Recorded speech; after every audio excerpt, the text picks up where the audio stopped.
the White House said that Ukraine started the war. I disagree.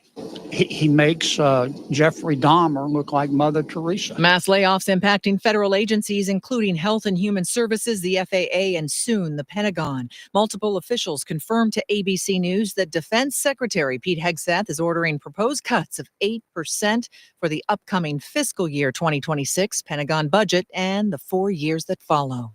Pope Francis remains at a Rome hospital battling double pneumonia. The Vatican says Pope Francis's condition is stationary, and millions of Americans facing a cold night. The bone-chilling temperatures breaking records. This is ABC News.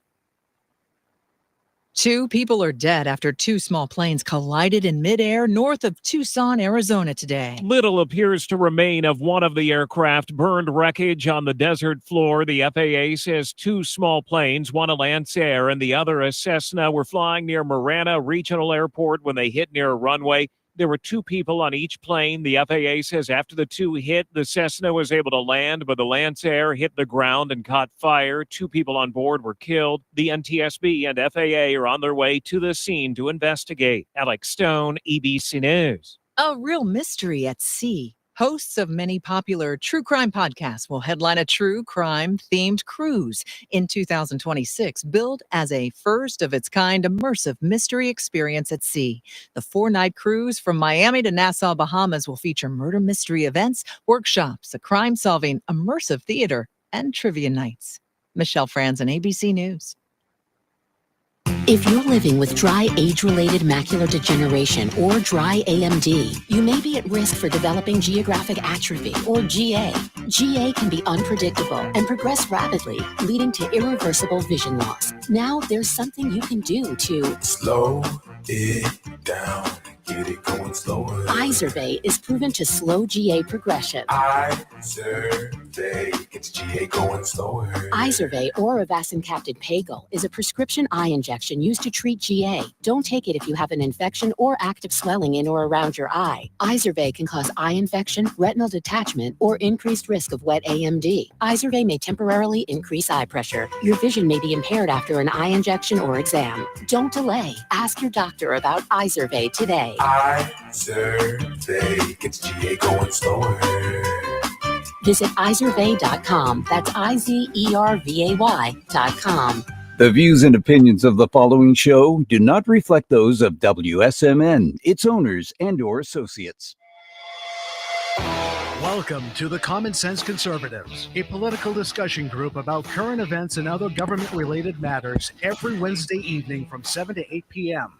Right here on WSMN 1590 AM, WSMN 95.3 FM, and streaming live on wsmn.live. Making sense of the inverted reality we are subject to every day. The Common Sense Conservatives are here to help bring you back to reality. Now, your hosts, Chris Wyatt, Todd McKinley, and John Grover. All right. Hey, folks, welcome back to the Common Sense Conservatives. I'm Todd McKinley here in Northeast Tennessee, joined by my co-host, Colonel Chris White in Central PA, and John Grosvenor holding down the studio there in Nashua, New Hampshire. Colonel, how are you this weekend or this week? Well, I'll tell you the weekend when we get there, but it's been a long haul thanks to the Trumpster, man. I'll tell you, this guy keeps me up 24 hours a day. Thank goodness he's not 68 instead of 78. I'd never get any sleep at all, not even cat naps. I'm doing well, just keeping up with all the stuff going on. I see somebody finally called little Vladimir Zelensky out for what he is, little tin pot dictator. I'm loving that. No, absolutely. We're going to get to that in a second. John, how are things up there in New Hampshire? What are your feelings right now? How's the weather also? The weather's been very, very cold. Looking forward to this warmer weather coming next week. Things been going all right up here in New Hampshire. I think Kelly Yayat's been holding it together. I'm pretty pleasantly surprised as of yet. She's been making her rounds. I think she's been down there visiting in D.C. And so looking forward to see how things transpire with her.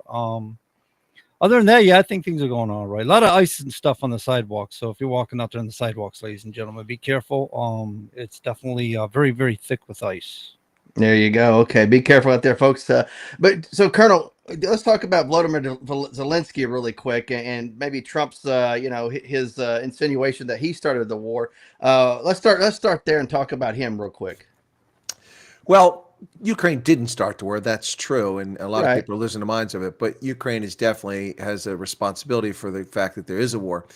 What happened was, and I'm not saying that they're wrong for opposing it, but Zelensky was a thorn in Putin's side, and he played with the devil and antagonized him, a very powerful neighbor with a huge military who had territorial ambitions and didn't like the way that Russian minorities are being treated in the eastern part of the country. And that was completely ignored by Zelensky.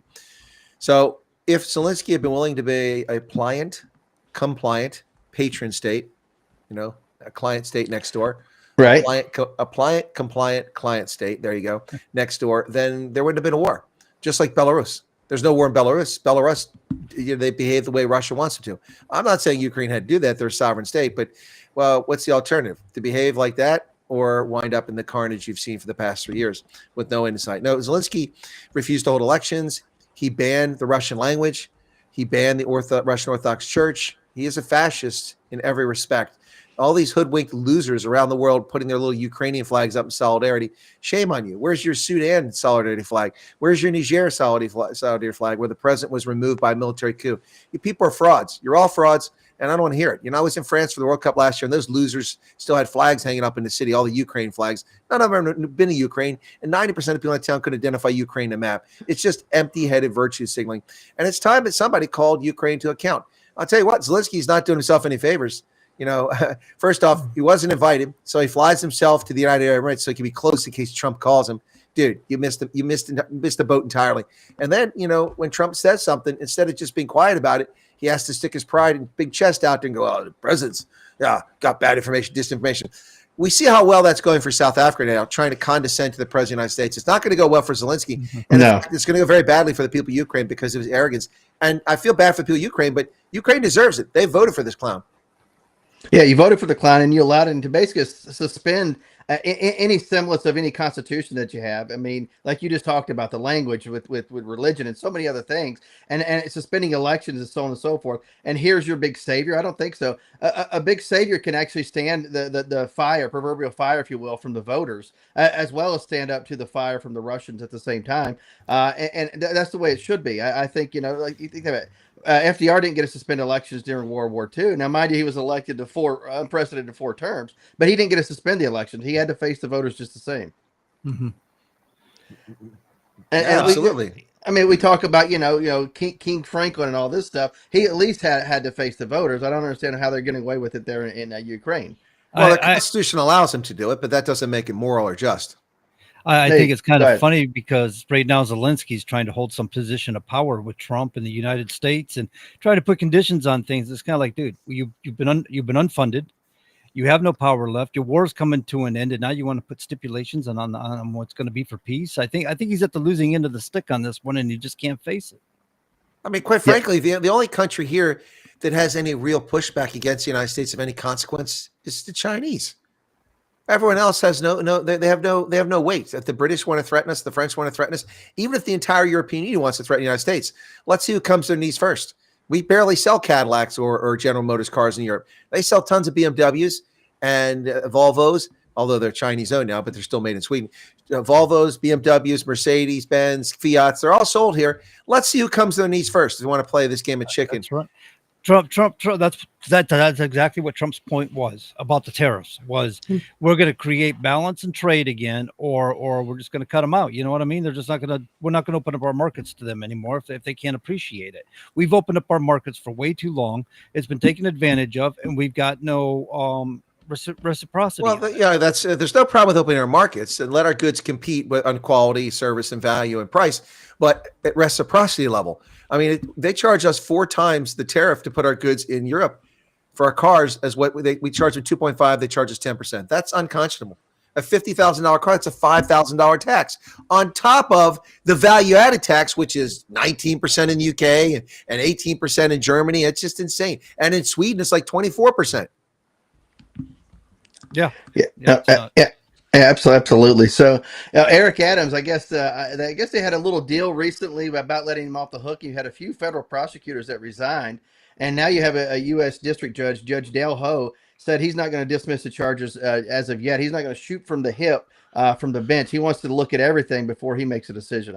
I think that's the right way to go. What are your thoughts on the Eric Adams saga that keeps going on there in New York. And should they drop the charges so he'll work with the Trump administration, or basically fry the guy, if you will? Well, frankly, I don't understand what the whole purpose of dropping the charges. The Biden regime was trying to get even with it, but it looks like they got pretty good dirt on the guy, and he's a shifty, dirty guy. I mean, I don't know why we would trust him at all. And the argument from the Justice Department is that, this is a national security concern and an immigration issue. So what? Remove them. Get another clown in there. If they don't cooperate, then you can arrest them for violating U.S. code. I mean, this is ridiculous. If Eric Adams is guilty, and boy, it looks that way, the Trump administration should not be dropping the charges. Look, I mean, they haven't even charged Brandon Johnson in Chicago. They haven't charged Ilhan Omar. They haven't charged Alexander Ocasio-Cortez, all for violating U.S. code and helping criminal alien invaders evade law enforcement here. All of them belong in orange pantsuits or jumpsuits, orange is the new black, in a federal prison. That's where they belong right now. They've all committed these acts. And it's, if they're not going to charge them and now they're going to drop the charges, what happened to the rule of law? Again, I would hold the Trump administration an account, and that's what I'm doing here. Right, absolutely, and as you should call them out equally and evenly. We have one of the listeners here in the chat talks about Kentucky set up the first Kentucky Office of Government Efficiency. Greg, one of our listeners who's in the chat there, first state to do so, or first Commonwealth to do so. So let's talk about Doge real quick. I think Doge is on the right track. We talked about it the first couple of weeks. I think right now that with what they're finding, all the savings that we could actually have, trillions of dollars in savings. Are we going to actually have any actionable thing where they can actually they identify a problem? Now who's going to fix it? How do we fix the problems at this point? I mean, it's a great idea at the state level. It's a great idea at the federal level. But how do we actually fix the problems if Congress isn't going to act on anything? I mean, how do you do it from the executive branch? Well, I was very skeptical. I thought this was a pipe dream because I actually understand the federal budget. When they said they're going to take $2 trillion out of the federal budget, I'm like, yeah, okay, good luck with that. 18% is discretionary. The only way you can get rid of the rest is if you change the law. And Congress isn't going to change the law because they're all cowards, because that's Medicare, Medicaid, Social Security. That's most of that money right there. However, when we're paying thousands of people who are 360 years old Social Security benefits, it looks like we're going to be able to save an awful lot of money from those obligatory payments. And so depending on how much money they can trim out of those things that's being fraud, waste, and abuse by those programs, maybe they can get to $1 trillion or more. We'll see.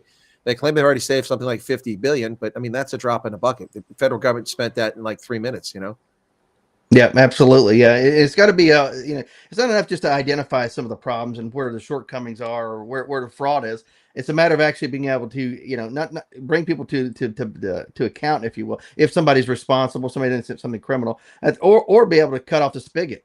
Hey, is this something the president can just line item through, or secretary, and just wipe it away, or is this something that Congress is going to have to legislate? And if they're going to have to legislate, they're going to go nowhere over the next 4 years on getting rid of any spending. It'll be marginal at best. Well, I look forward to the actual cuts. I mean, I'm being told we've been saved $50 billion, but has the money actually been returned to the fiscus? More worrying for me, and it may just be an accounting error. I hope that's what it is. Well, actually, I hope it isn't, so we can just expose the fraud. I actually hope they did cheat and steal so we can start prosecuting people. But the $4.7 trillion of expenditures that can't be accounted for, that's 4.7 trillion in the debt that we didn't have to have. Right. Absolutely. Yeah. And they don't know where some of this stuff was actually authorized too. It's just somehow seeped out of the budget along the way. And who's it going to? Who does it support? Yeah. Which program authorized it? What program of record? What law authorized the appropriations? I mean, look, it's killing me to see these clowns on the left freaking out about, the Buzzkins access to our data. Like I said last week, they didn't care when our personal private information was compromised, our checking accounts, our bank accounts, our children's birth dates, our birth date, our parents' birth dates, our home address, our phone numbers, our lovers. I'm sorry, I didn't say that out loud. All the stuff in our security clearance files, and including false allegations against some people with security clearances, turned out to be nothing, but nonetheless, it's damaging to people who used to blackmail them. 21 million people, and not a peep from these people. And not only that, but they didn't even fund lifelong LifeLock protection or identity theft protection. They gave us 12 months. Well, I've gotten 4 letters from OMB over the past decade telling me they've compromised my data 4 different times, and I never got any identity protection.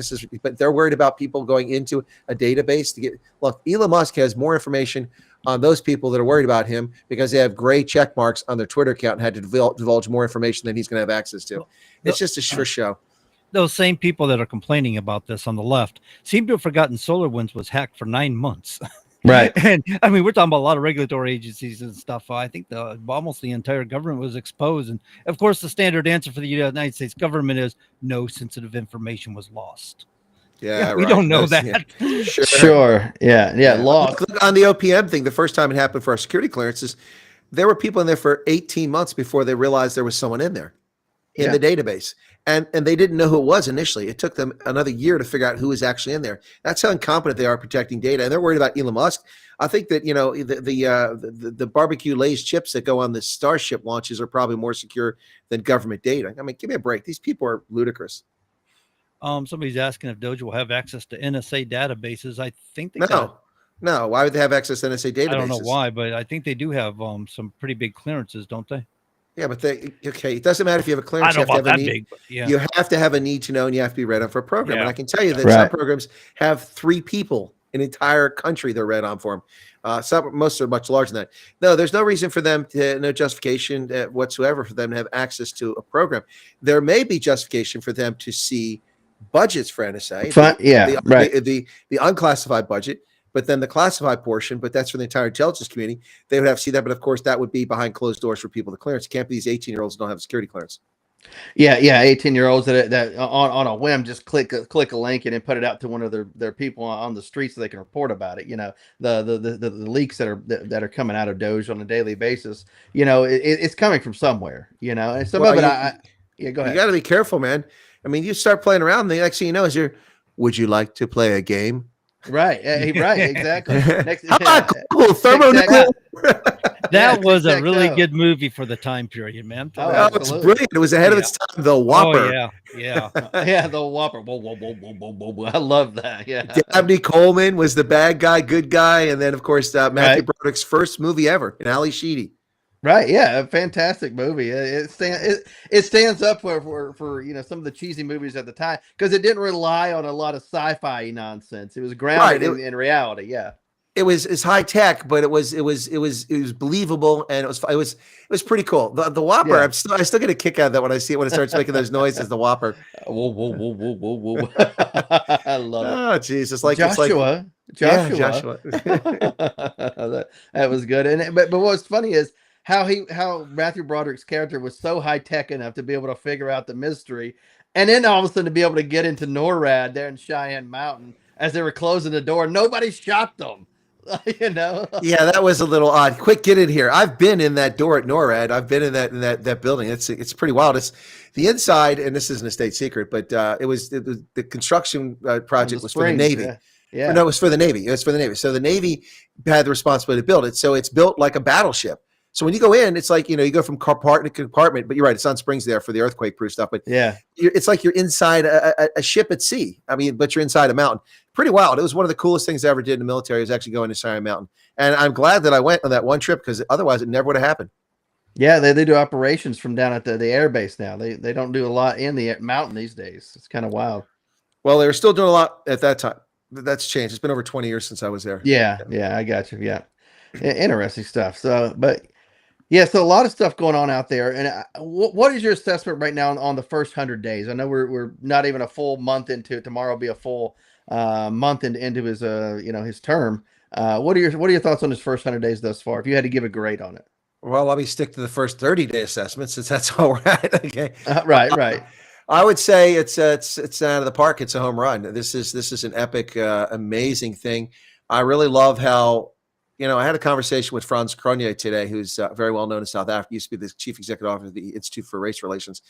And Franz and I were talking, and he said something at the end, and it just, reminded me of something. He was talking about, we've got generations of people who grew up in a world under this foolish notion. And he mentioned, the end of time, end of history, which is Francis Fukuyama's political science book, saying that the world has changed, and Fukuyama came in for a lot of criticism because a lot of wars came after that. Basically, people misinterpreted the title. He wasn't saying there would never be war again. He was saying that the world we knew had ended, and now a new paradigm is coming. But it's roundly ridiculed. So the point here is that you have generations who grew up in this kumbaya sort of attitude for geopolitical events, like, well, we can all just negotiate, we can all get along. And the reality is the world is full of strong men and bad guys, and that's how it's always been.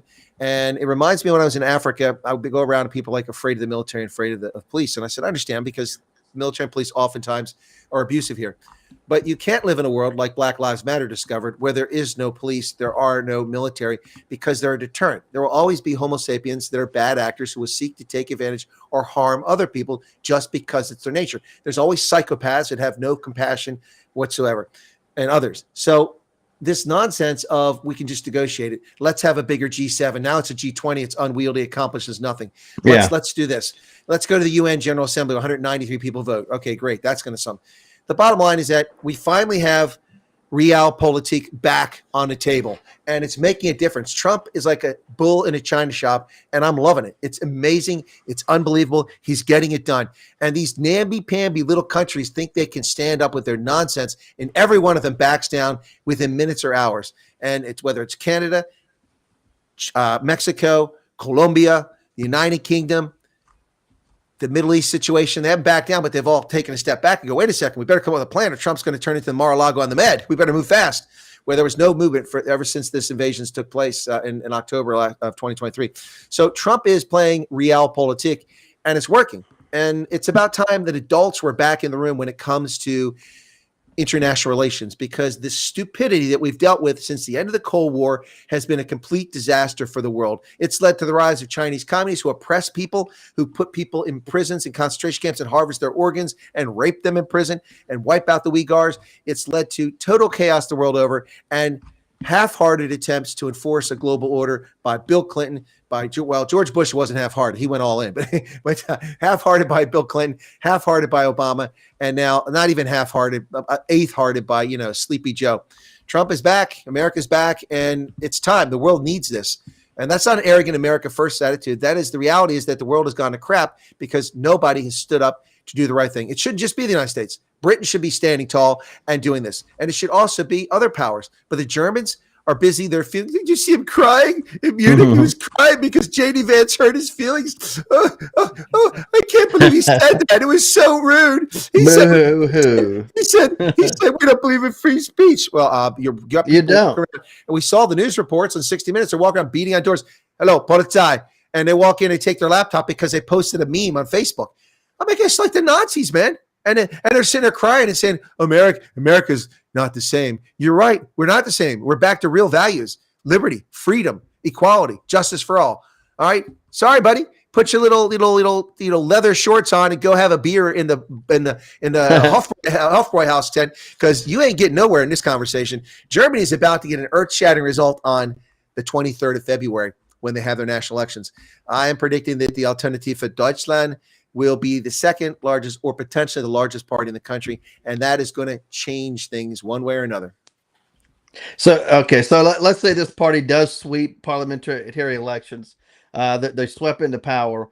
Well, what sort of changes do you think could happen? Not just in Germany, but in the European Union on the whole. What do you think that they could do to kind of steer the ship in a better direction?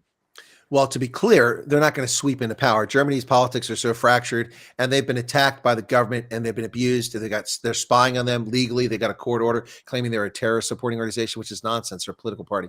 That's how scared of them. So they're not going to sweep. When they say largest party, that could be 25% or 30%. Okay. Because there's multiple parties. But that's a huge signal if they become the largest party. So they're going to have to go into coalition with someone, or someone's going to have to go into coalition with them, because they will be one of the two largest parties. So I think that it'll be the Christian Democratic Union that will be in power, and they have a different leader now. It's Merz, and Merz, while I'm not a big fan of his, he's very much angry with the immigration situation, which is what the AfD is all upset about. So if that's a CDU AfD coalition, then I expect to see the nonsense begin to end and the tide begin to turn in Germany, and start deporting these scumbags who are walking around and stabbing children in parks and raping women in swimming pools, and nothing's happening to them. Nothing happened. You see the one in Austria where they killed a 14-year-old kid? The news reports couldn't even the Washington Times, a conservative newspaper, couldn't bring themselves to say that it was an illegal immigrant who'd been denied asylum, who murdered people, and give his name from Afghanistan or Syria, where the heck he was from. No, they said a knife attacked 14 people. I have never seen a knife attack anybody. They don't have legs. Legs. And they said they attacked a bunch of men. They listed 6 men or something like that. Now, a 14-year-old boy is not a man, and he died. So callous. Yeah, well, it could be like, with the Kennedy, the magic bullet thing. It could be a magic knife. Somebody dropped it off of a building. It ricocheted several times. Maybe that's what happened there. Do we really know at this point? I don't. Well, maybe it's a knife from Lidsville from Sid and Marty Croft, Yeah, bing. All right. So yeah, that'd be interesting. The knife, the knife wielded itself and killed 14 people. Man, Good God. we've got to do something about those knives. Get them off the streets, guys. That's what they do in London. They're banned. You can't have a knife in London. They'll put you in jail. That's true. Yeah. Didn't they Yeah, say something about if you had a felony or something, you weren't even allowed to have steak knives? You're not even allowed to have a knife. You can't walk around and shoot with any knives. Pocket knives, you'll get arrested for that in London. You're not allowed to defend yourself. You're just allowed to become a victim of a murder. Oh no, you take a pencil and stick somebody with it, I guess. I don't know. Anything's a Look, weapon. I've watched enough MacGyver episodes. I'll be okay. right. Yeah, Oh yeah. right. Oh yeah. People can't even carry pocket knives, like the little pocket knives that you use to do whatever, pull out a splinter, do little stuff, that you might need, It's ridiculous. trim a hangnail off, whatever.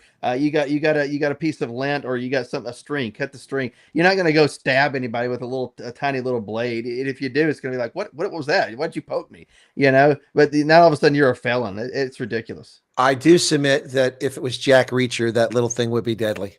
No, probably would. Yeah, he'd fillet in like 2 seconds. And like, what's going on? Why are you poking me several times? Now I have no skin. Thanks, Reacher. I'm hoping that this third season of Reacher, which comes on, I think the 20th, couple days tomorrow. I'm hoping this third season goes back to realistic, because the first season was incredible. Now the movies were great with Tom Cruise. The first season was incredible. The second season was total crap. It was unbelievable. It was nonsense. It's too outlandish.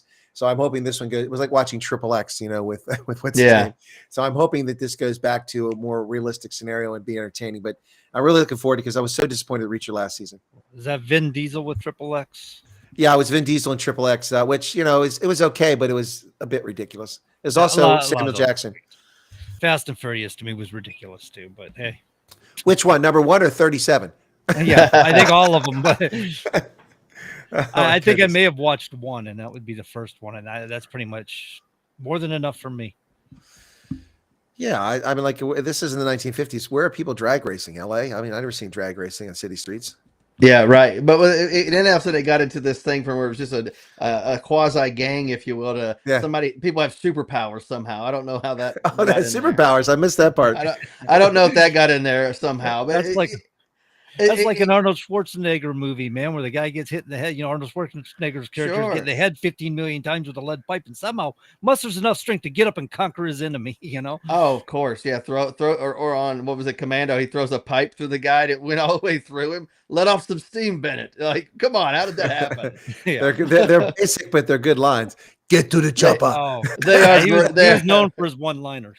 Get to the chopper. That's what I call the best ever. Get to the chopper. Yeah, the "I'll be back" has been overused. Once or twice, that's good. Move on from it. But I think that's probably what kicked him off, right? He got known for his one-liners because that got so popular. Because he couldn't really speak English, so the one-liners really sounded good and menacing. It's like, or ominous. Like, I'll be back. It's like, this big thing that sounds like, I don't know, a tank walking is going to come back in here. I've got to get out of here. Somebody take over the desk for me. I've got to go for a run. Yeah, right. Pee break. Yeah, absolutely. So, yeah, anyway, a lot of stuff going on out there. Are you feeling this? And I know we talk about, the feeling, Kamala Harris, I guess she went to Broadway and gave another word salad to these people. But she talked about feeling, that optimism, everything's going to be great. And whenever I was in D.C., I felt like that energy was changing in our nation. Since President Trump's inauguration, I still feel that the energy in our society is shifted. I think we're more optimistic at the moment. Whether or not things are on the right path right now or not is besides the point. That feeling, are you guys kind of had that sense that things are going to work out? Yeah, this is like 1984, Morning in America, man. This is great. I mean, there's hope. I mean, I go around, like, I go to the Veterans Organization. People are smiling. People are excited. People are talking to one another. It's like what's it, Linus or whoever walks with the pig, the dirty blanket Pigpen or Linus with a dirty blanket, behind him there. That's like, it's all cleared. The sky, I can see clearly now. The rain is gone. It's a new day is dawn. America's back, baby, and it's fantastic. And we even get a free show. Oh, Donald Trump. Oh, Elon Musk. He's a dictator. Oh, I'm loving it. I'm loving it. It's like these people. Oh, he won't give away our money. Dude, you're arguing about giving away money when people are living in tents in North Carolina 6 months after a hurricane? What planet are you on? Right. People don't have houses yet from the fire 2 years ago. Yeah, go look to some of these cities. Go to LA, go to New York, go to large cities out there. I'm not going to LA. Sorry. I'm with Chris. I avoid But you see the number of homeless that are there. People that are from this country that are living there homeless, and you're going to worry about them chasing down money that's been given away fraudulently, that's been misspent for decades upon decades, and being able to redirect it into our own country to help these people or other people. They're somehow against that. I don't understand that psychology. It makes no sense. I can tell you why, and this is what I've said before, guys. I mean, the bottom line here is that most of these people are total frauds. Yeah, few of them have any talent whatsoever. Look at Chris Coons. The guy's a babbling buffoon. He doesn't know what he's talking about. The guy from Delaware. They're clueless. They couldn't hold a job down elsewhere, and even if they could, it's about the following: self-enrichment, self-aggrandizement, and craven political power. It's about power. That's all they care about. They'll say whatever. But the problem is they're dumb. And I know that this is the wrong approach. There are things you go after Trump for. Like right now, the Eric Adams thing. That would have been the first time to fire you around. Wait a second.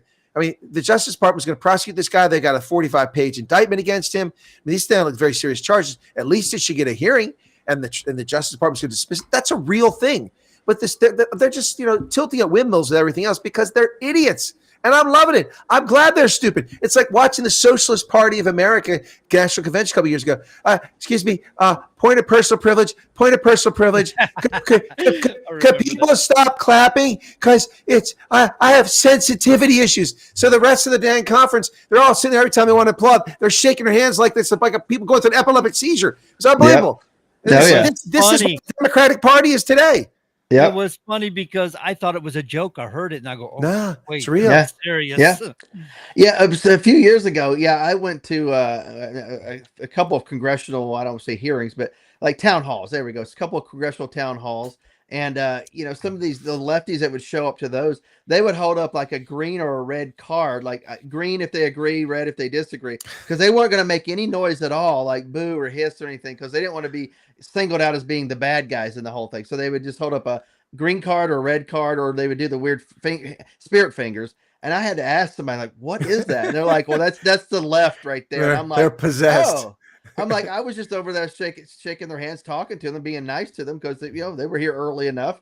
And, so I just walked around. And I'm like, oh, that's the Dems that are showing up. I was wondering what the hell they were doing. It made no sense that they were doing all this spirit finger nonsense. Since you brought it up, you've opened the door. Can we discuss a pet peeve? Yes, go ahead. Uh-oh. Okay. At the risk of being pillared by those who are hearing impaired, this is no slight against you. But why must we endure the constant gesticulations of someone doing American Sign Language, occupying 40% of the screen? We can't watch the person speaking. We invented something 5 decades ago. It works on every TV. It's called closed captioning.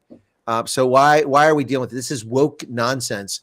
Look, if it's so annoying. It's one thing to have someone do American Sign Language, and maybe you make the option where they can pop that up on their screen. But to put it on everybody's screen and occupy so much of the screen, and people are over here doing this, and that's no insult to sign language. So it's not my intent. But most people right now are listening. They're on the radio. They're not actually watching, so they're not seeing this. But I mean, it's much of a distraction, and sign language can be very emphatic. The gesture is very emphatic at times, and you may not even pay attention to whoa, suddenly, and then you miss what they're saying. There's closed captioning. Watch it. I have to watch it when I watch Finnish television.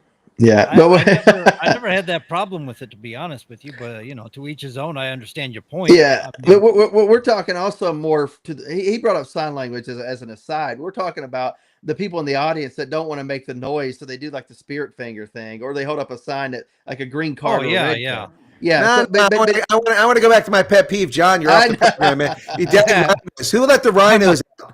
I'm off the program. I'm taking my toys. I'm leaving. I guess I'm kind of silent for you guys. But well, I guess that frees up the rest of our evening, Todd. Yeah.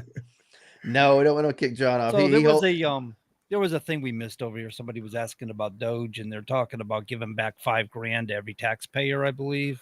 That's stupid. Pay the debt down. Yeah. Pay the debt down. That was one that came up.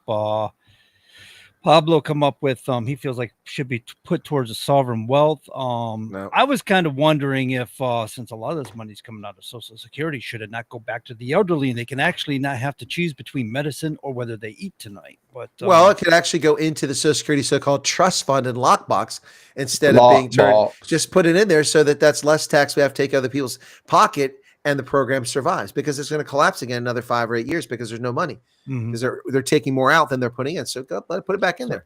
I think they're right. A lot of people I know out there are struggling and they could use the $5,000, but at the same time, it might be stimulating to the economy. I don't know. I don't think we need to stimulate the economy. It'll raise prices, more inflation. Exactly. Probably. Right. So I'm with you all. I think that the government should hang on to the money since they already have the money focused in on lowering our taxes and creating a balanced budget, and use the money towards whether it's sovereign wealth, take 10%, put into sovereign wealth and put the other 90% into the debt, whatever. But, to kick off the sovereign wealth, whatever, just do something responsible with it. I think we need to get the federal debt down many trillions of dollars before we even talk about a sovereign wealth fund at this point. I agree 100%. First off, the world's largest economy, we're going to put so much money into that fund, it's going to skew returns and skew the markets around the world. And let's get our economy healthy before we start messing with stock markets and property markets and things like that. So we got to get this debt paid down. And again, if it came from Social Security, just put it back in Social Security. That's the most logical place for it to go, because we were lied to. We were sold a bill of goods by lying politicians in the 1980s. We're going to fix Social Security once and for all. We're going to double the rate of taxation, and it's going to go in a lockbox. And then what do? Every penny went to Social Security, didn't even go to Social Security Administration, went to the general revenue, and then they're allocated the money. But their surpluses from the 1980s until a few years ago were squandered. Trillions of dollars, which are supposed to be in Social Security. It's supposed to have been healthy. None of this nonsense, we needed little aliens so somebody posted Social Security. No, the money should have been there. You thieves made sure it wasn't, for your little adventurism all over the world and your friends and your little USAID projects and your nonsense. We did have one comment in there pointed out. We got 20 million illegal immigrants and we got 20 million dead people they're paying Social Security to, and they're putting math together here. So that may have been a possibility too, but I think they've been scamming that program long before all these illegals. Long time. Yeah. A lot of scamming on that one. Yeah. So folks, you're listening to the Common Sense Conservatives right here on WSM 1590 AM and 95.3 FM. We're live every Wednesday night, 7 to 9 Eastern. Help bring you back to reality, from the inverted reality that we are forced to live with every day. Colonel Chris Wyatt, John Grosvenor holds down the studio, and I'm Todd McKinley in Northeast Tennessee. And of course, what we do, we like to rotate the hosting of the show every week. And of course, each person likes to talk about a little bit of different things. I like to just kind of bring up the headlines and hit on a few things. But, sometimes you run out of headlines, or sometimes you hit on things that you want to just go and talk about. What are some things right now that you guys have seen out there that maybe we've not talked about in the last couple of weeks that are some issue items that you maybe want to expound upon right now? Well, I was just recently looking at an article before the show started that Barack Obama appointed Judge Chutkan had denied them their 11 states. So I was trying to see Trump to stop Doge, and it was denied. Earlier today. I thought that was pretty interesting, especially since it was a Barack Obama appointed judge, and since Barack Obama created the United States Digital Service and he did so without congressional approval and all that nonsense. And they keep accusing Trump about this Doge thing. All that Trump did was repurpose the digital service into the Doge service and use Barack Obama's structure for something actually good. Yeah, right. That makes sense. I mean, if it had already existed, he just renamed it and redirected it at solving a problem. What's the issue there? And the left wants to keep saying that the right just illegally created this office. Barack Obama actually did, but thank you. They just renamed it. Yeah, no, it's look, the left is their relationship with reality is pretty tenuous at best. Their relationship with the truth is non-existent. So there's another development here, and that's with and they're going to lose their minds with Kennedy, now the Secretary of Health and Human Services, and Dr. Jay Bhattacharya going to come in for NIH. It looks like they're going to get rid of and possibly ban the COVID jabs. The left is going to melt down after all this stuff to push this vaccine on people. Now they're going to possibly have it just disappear in a matter of a few weeks. They went the pharmaceutical gravy train. Well, there's other gravy trains. They'll latch onto those. But yeah, this particular one is going to go away. So, yeah. And for all you people that got your 87th dose, I'm sorry you won't get your 89th. 88th, whatever it is. Well, Right, they better yeah. run out and get them while they still can, Chris. I mean, just stock up on them. They might even get up to 90 before it's taken away. You never know. Yeah, how many boosters are they up to now? It makes no sense. I mean, if it's so effective, like why are you out getting all these boosters? And More whenever importantly, Go ahead. the scourge that was going to wipe out humanity. How many cases do we have in 2024, 2023? We don't know because they don't report it. Just like No. they didn't report influenza cases, except claiming ludicrously that the year that COVID happened, we had 1,500 cases of influenza. That's nonsense. The CDC predicted 34 to 42 million cases, and their predictions are usually pretty accurate. And it suddenly went down to just 1,500. No. Gee, I wonder what happened. A lot of COVID cases called. Right, absolutely, yeah. Influenza called COVID, yep. Yeah, Yeah. the guy dies in a motorcycle accident, but he just so happened got diagnosed with COVID, I guess his corpse or whatever. So Yeah, yeah. therefore he died of COVID. But yeah, post mortem. Yeah, there was a guy that he drove under a semi truck and he was decapitated. They post mortem did a swab for whatever reason, and they're like, oh, that COVID was a factor. Somehow got some money out of it. It's like the guy ran 180 miles an hour, hit a truck. I'm sorry. Well, the thing I found the most exciting was the Defeat the Mandates rally when Dr. Malone was there and High Res and Jimmy Levy sang at the event. The big thing in DC, I went down and covered as a journalist. And by the Washington Monument, where people started gathering before they marched down the wall to the Lincoln Memorial, where on the steps everything happened, a lot of dudes are walking around with, pure blood semen available for sale. Oh God! Because they had to have the jab, so they're like unaltered DNA for sale. Oh God! Sperm selling. It was too funny. I didn't stop to think that I had a value in that regard. Oh my God! People can come up with some funny stuff to try to get people to laugh. I love it. It was hilarious. I was cold that day, but it was so funny seeing that stuff. Yeah, I missed out that day because I didn't know this, but I was walking down the reflecting pool there in front of Lincoln Memorial, and the crowd on the south side of the reflecting pool walking towards Memorial was pretty thick, and I was trying to get to the front. So I went to the other side, and I looked over, and I didn't realize what was going on. They were filming the music video for one of their songs at the rally, and I would have been in it because I would have been right there. But anyway, whatever. Chris starts pushing his way through. Let me in. Let me in. And cut. All of a sudden, Yeah, right. Just when he knocks a little old lady over. So much. Never for fame. Wait, is Santa Claus going to be in this one, sir? Could you move in the back? Yeah, right. No, I'm not Santa Claus. I'm Abraham Lincoln. Yeah, Gandalf. Actually, it's funny. I was at a Rugby United game a few years ago, and I had my unipod. That it's not a tripod, just one leg where I could plant it down on turf and with my camera under the film. And it looks like a long staff. And with the beard, which was down to almost my navel, I'll walk by the corner of the stadium, and these guys are up there because I'm tall. Like Gandalf, it's Gandalf. I love it. I mean, yeah, you can play that up and get people to do interviews with you. I think you could use that to your advantage. Actually, a couple of years ago, I was looking for him at CPAC, and I asked one of the security guys there, I said, "Did you see Gandalf walk by? I'm just kind of trying to figure out where he's at." Yeah, well, a lot of people are just amazed because, my viewing audience has grown significantly in the past few weeks because of events with South Africa and the United States, and also with what Trump's been doing. And people have not seen me with my beard longer than this. That just introduced to me now. And so I played a video from a couple of years ago. People are like, "What? Look at that! Fear the beard! Fear the beard!" Yikes. Anyway, so the COVID thing is probably going to go away. The other thing I find interesting that's happened is that sooner or later. Yeah. Well, you think, was it 15 days to stop the spread or whatever the thing was? What a crock! What a crock! Curve, right? Curve curve. I got a curve for them. When I lift my arm up, my fist like this, it's in a curve. Oh, an uppercut curve. That's right, an uppercut curve, and then you show you where I can shove that bad boy for these idiots. There you go. So those teeth.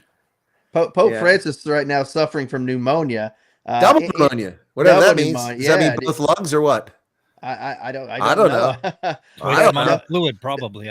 Double pneumonia. He's in his 80s, isn't he? I mean, he's in his mid 80s right now, right? Something like that. I don't know. I don't have a good word to say about the man. So yeah, I mean, it could be a potential moment where we're about to be on Pope watch again. The white and the black smoke. That's right. Yeah. So it's always interesting every time a Pope passes away, especially if you ever watch the continuing 24-hour coverage over and over, waiting for the College of Cardinals to vote on who's going to be the next Pope. It should be interesting to see who it's going to be. There's what was a movie most recently it came out last year called Conclave. I've yet to watch it, but I think I'm going to probably watch it and then kind of get in that mood, if you would, to kind of I don't know. It's something that's exciting to me to be able to think about stuff like that, to be able to see what's going on in that room. What's really taking place. What kind of politics is being played out. I'm not talking about anything sinister or anything like that. I don't want to I'm not wanting somebody to pass away or anything like that. But it's just interesting when that happens. I'd love to know what the real process behind the scenes is. So that movie Conclave, I heard somebody on Spaces today talking about that, absolutely raved about it, said everybody should watch it. She said it was really interesting. Didn't give anything away, but said it was really, really good. Yeah, it's just interesting. I'd love to see behind the scenes, if you will, something like that. I know that they would never, allow a camera or a documentary to cover something like that, but it's just interesting to these things that have been going on for centuries, picking the next pope, that still goes on in our society out there in the world. It's just kind of neat for me. So I love history and I love stuff like that. So come to find out they have barbaric knockdown fights over it. Yeah, right. Yeah. Well, I've often wondered, the College of Cardinals, is that an undergraduate or postgraduate institution? Right. Yeah. No doctoral degrees offered here. Sorry. The College of Cardinals, and it's funny is the bird itself, the red bird cardinal, is actually named after the College of Cardinals. There, the actual people in the Catholic Church who wear the red vestments. Believe it or not, it's not the other way around. Is it vestments or vetments? Vestments. I said, what did I say? Vestments? No, you said vestments. I'm asking. I thought interesting. What would you call? What would you call it? I don't know. I was just asking. All right. Yeah. Interesting. Hey, so look, I do have one thing to tell you guys. Let me know if you're going to be doing any, small aircraft operations, so I can, get myself on a beneficiary for your will. My goodness, another plane crash midair today. Did you see that? Yeah. Yep. Oh, absolutely. And it's funny I don't say funny, but trying to get a flight program for our local, high schools to be able to take part in with our ROTC and others. There's an organization called a Flight Foundation. The day I went and met with the guy, that evening we had that crash there on the Potomac, and then all of a sudden, every couple of weeks, every time I've been wanting to try to bring him and get that instituted in our local county schools, there's always been another plane crash, and it's always these small planes, and I'm like, man. Whenever you're trying to make a step forward, something bad happens. It's like you guys gotta, I don't know, either drive forward with it and get it done, or kind of wait till there's a lull in all the activity. Because right now, I don't know if I could get enough people to support it. It's kind of weird.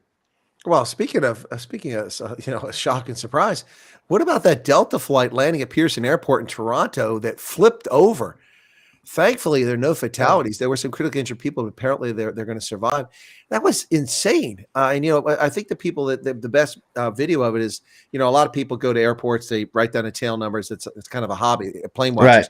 And I think that's who they were, sitting there and they're talking and they're filming it coming in, and it just the wing hit and it just flipped over. And then, wow, it was unbelievable. And I saw footage, people getting off the plane. The guy had his phone. He's probably all shaken up. His phone's like sideways in a bad angle. You're trying to see what it's looking like as people getting out. But right. It's amazing. The pilot survived. But can you imagine being that pilot? You land and then the wing hits and you lose control and you see that plane flip in front of you and you slip across. Oh my goodness. That must be horrifying. Landing. Plane will roll over, I guess, if the wings fall off. That's what it looks like. It didn't have anything to prevent it from rolling over, but which is fortunate, really, because that's where the fuel is stored. So when exactly. If you flip over, it's not going to blow up. Yeah, you don't get trapped in an inferno because they're gone behind you now, and they're burning behind you. So that was the advantage of it, I guess.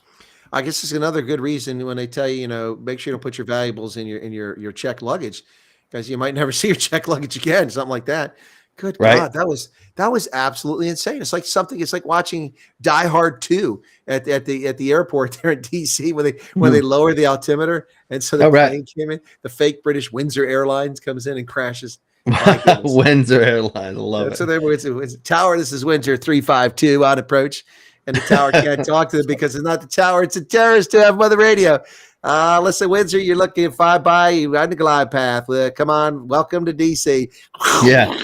Oh my goodness. So Pablo's asking over here, do you have any suggestions for other U.S. departments that can be dismantled? There's so many, it looks like Socialist Republic. Well, apparently we don't need the FAA anymore. Well, we do, but we don't need the Consumer Financial Protections Board or Bureau. That thing Bureau, no. is unconstitutional. It's an extrajudicial body. It is a abomination, and Pocahontas created it. And I wish we could get rid of her when we get rid of that, but that is going to be next to be dismantled. I think that I'm not, given the way Trump is going, things like the Peace Corps might be even in jeopardy. So Why not? the FAA remark was sarcasm, but I would like to get rid of the FMCSA. Well, of course you would. I would like to see that going. It's basically a useless entity. I mean, come on. All they are is a captured agency that just does everything for the large corporate carriers and turns the screws on the small independent carriers. And Department of Transportation can just go away economy as far for as the I'm nation. concerned. Just get rid of The whole Department of Transportation. Yep. Well, he did say departments. I mean, you can have it. Well, I mean, you can parse out the work that has to go elsewhere. You put the FAA under Department of Interior or something like that. I was done. I mean, I was just done with that. Why not just get rid of it and save the money? No, but parts of it can't go away. They are essential. I know. Like the FHWA. I mean, we do need the roads and we do need them repaired, and they do manage some of that. And I mean, you could probably line item everything and figure out what you need, and you could probably get rid of 80 to 90% of some departments. I'll be honest with you, in agencies. Keep what you need. I think maybe have like one organization that handles domestic affairs or something like that. That'd be your internal department or whatever. Then of course everything external, defense, state, and of course finance. I think that's pretty much all you need. So the most amazing thing is the United States Department of Transportation was created in 1956, I think. This country used to manage quite well with all these regulatory agencies long before 1949, I believe 47, when they were signed into law, when administrative procedure began. And this country did well. In fact, in the 1800s, people were phenomenally wealthy and had good money with all of this excess taxing and all these agencies and all this government. I think people were great at managing themselves as far as goes. How do we build transcontinental railroads without Department of Transportation and ports on every coast? We don't need Department of Transportation. Before we had Department of Transportation, we have functioning passenger rail service. What do we have now? Amtrak. Ugh. Yeah, absolutely. But of course, some of the people who did build those transcontinental railroad did so by mile. They got paid, and they do this meandering left to right stuff that they would do. As long as you didn't it have was about something seeing the scenery, right? As long as you didn't have something like that, you're like, hey, let's take the most direct route, and at the same time, if you're going to take somebody's property, you need to make sure that you're paying them the proper price instead of just stealing it from them. So the building of the railroads and stuff is what led up to this whole bureaucracy, right? Because they built the railroad. You had these railroad barons. They had a lot of griping about unaffordability of transporting goods on the railroads and stuff like that. So they created the Interstate Commerce Commission. And that was created back in the 1880s. Another abomination. Doesn't do anything useful. It's gone now. Yeah, no, I'm just saying it was an abomination. Anything useful? No, look, we can clean house a lot of stuff. It's just the way this government has just grown and grown and grown, and it's sapped our liberty. So you start cleaning house. I mean, first off, get rid of the IRS. Just start with the IRS. Get rid of it. Save us billions of dollars and a flat tax. Everybody pays 10% of their income.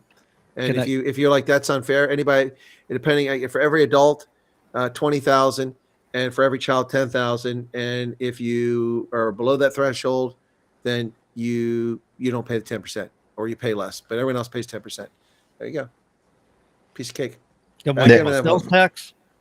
What's that? We talk about sales tax, fair tax? No, you talk about flat tax. The income flat tax. Everybody pays 10%.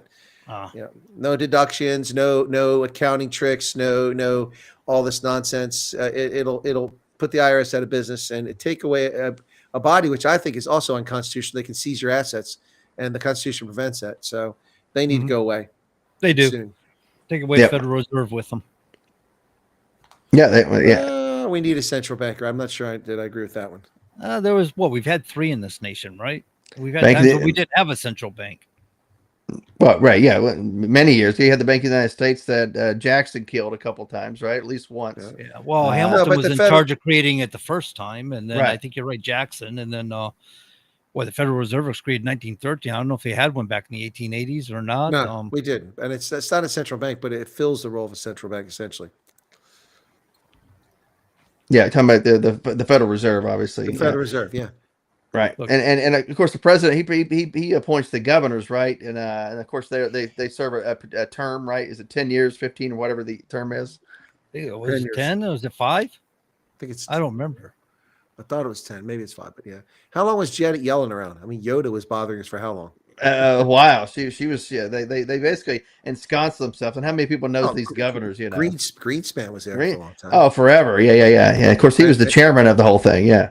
And Volcker was also around for a long time too. Who Paul succeeded Volcker, yeah, absolutely, yeah. So there's been some intelligent people in there, and of course, there's been some people in there that overstayed their welcome by many decades or many years for sure. Well, some of these people overstay their welcome on appointment. Yeah, that's when it's past their prime. Need to move on. That's a better question for Chris there, Pablo. Why is there both a Department of Veteran Affairs and Department of Defense? Well, they're two different departments for two different purposes. Right. Yeah, Veterans Affairs are for just that, for medical reasons and taking care of veterans post military service. Well, they're completely unrelated. That was a burden that the military couldn't possibly shoulder. I mean, that's a huge distraction, taking care of veterans.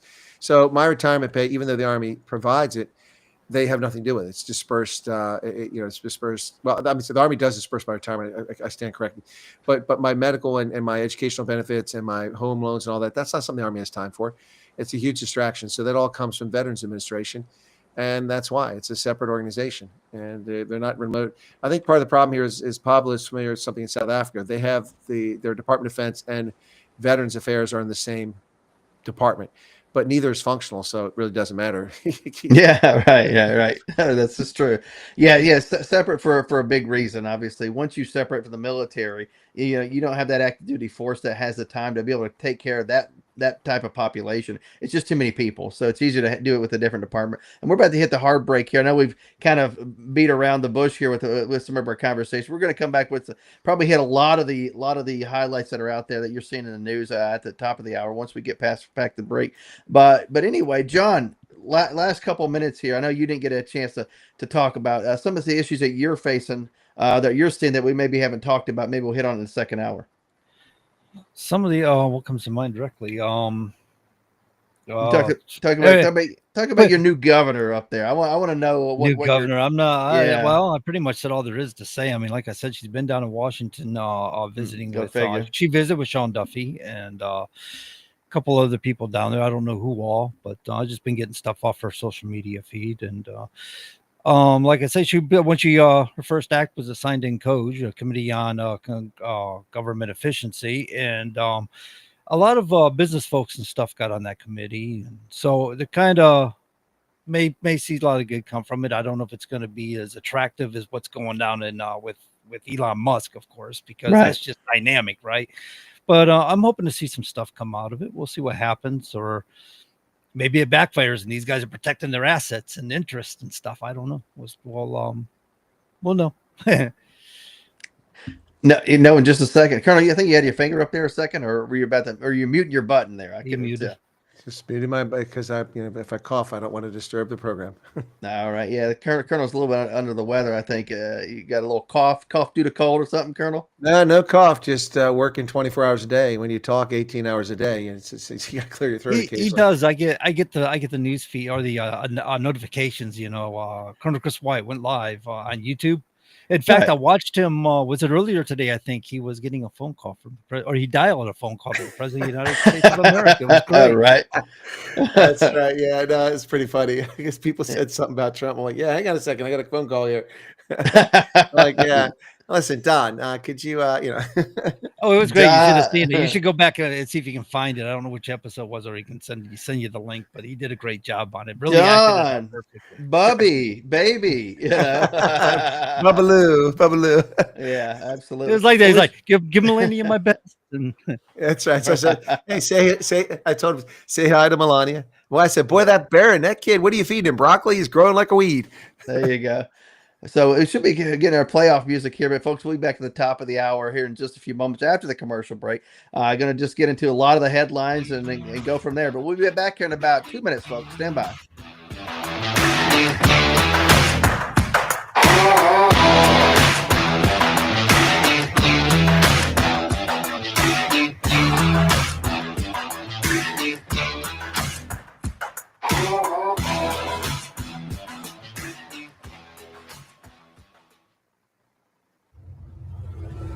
WSMN 1590.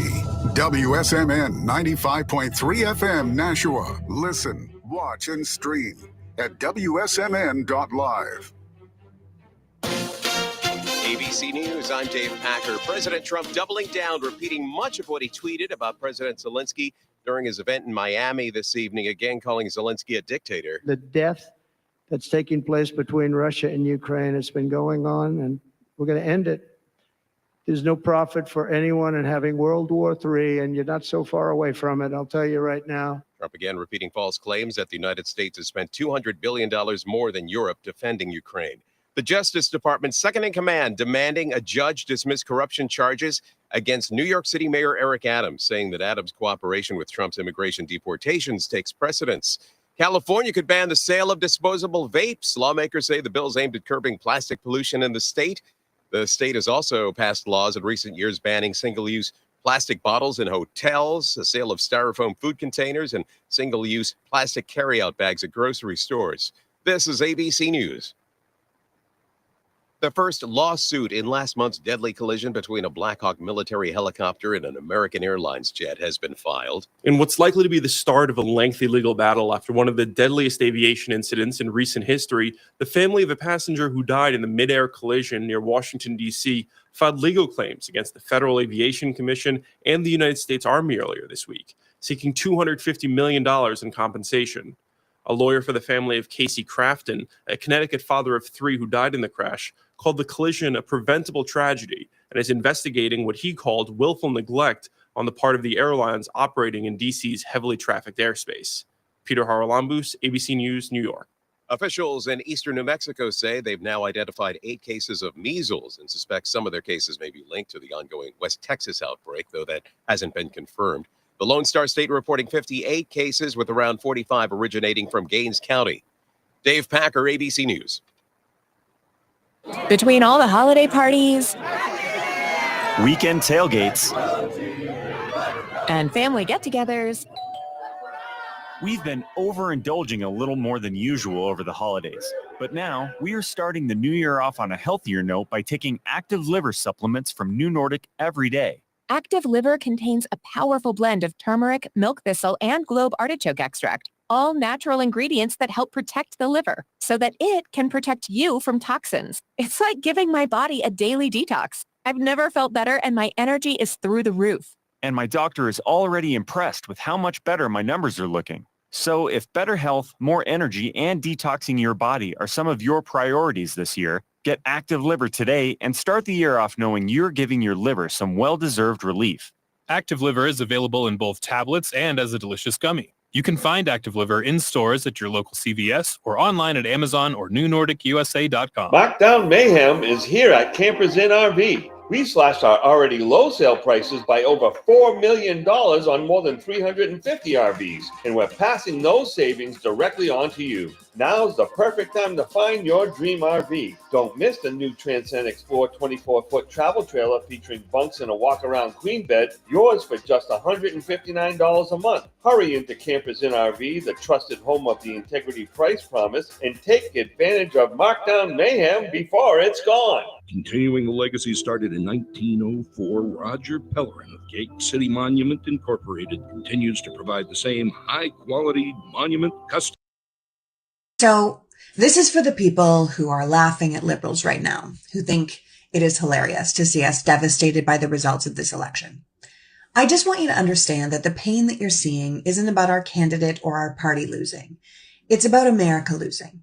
It's about us losing our freedoms, our rule of law, our place in the world order, losing the moral high ground of a good and decent nation.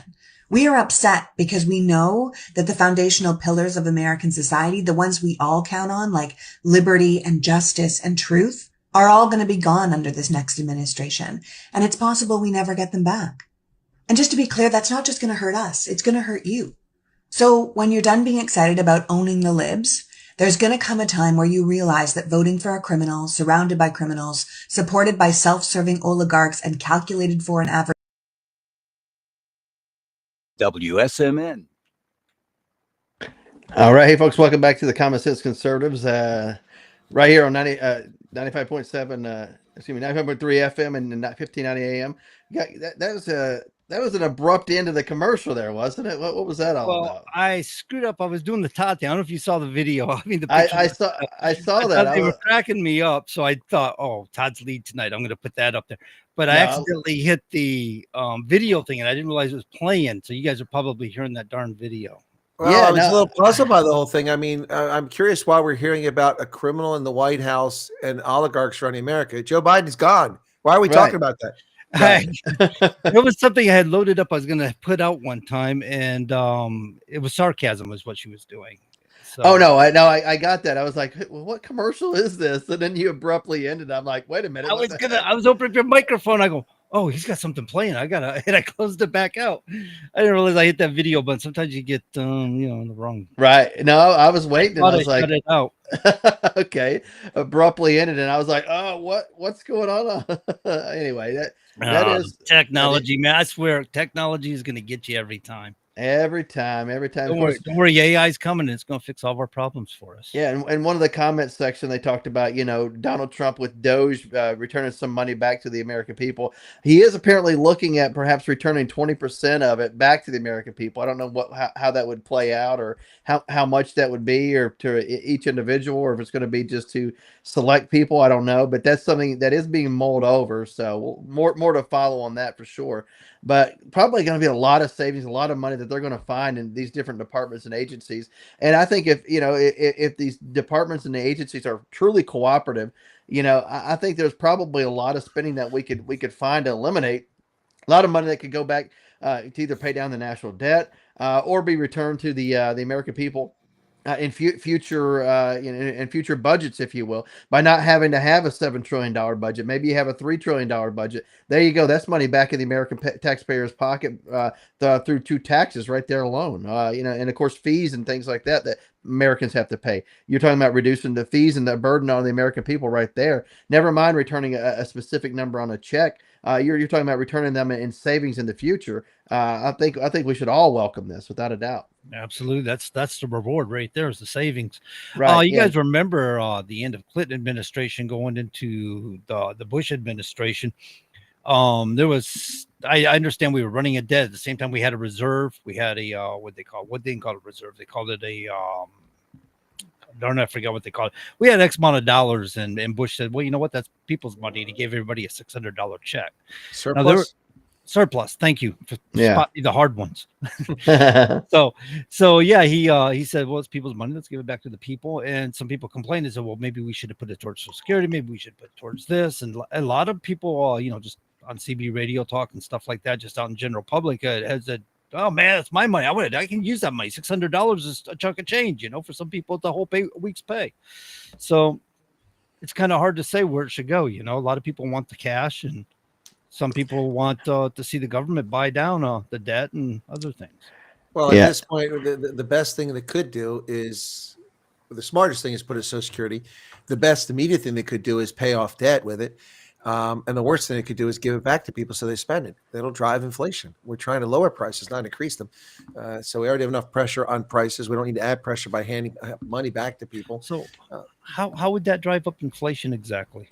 Because consumer demand is what drives inflation, and government deficit spending and energy. Those are the three pillars of what are driving inflation. Consumer demand, the more people want to buy something, the higher the price goes because it's more dear. That's the first thing. Second thing is the government borrows money out of the economy, they suck it all out, and they make it more expensive to borrow money.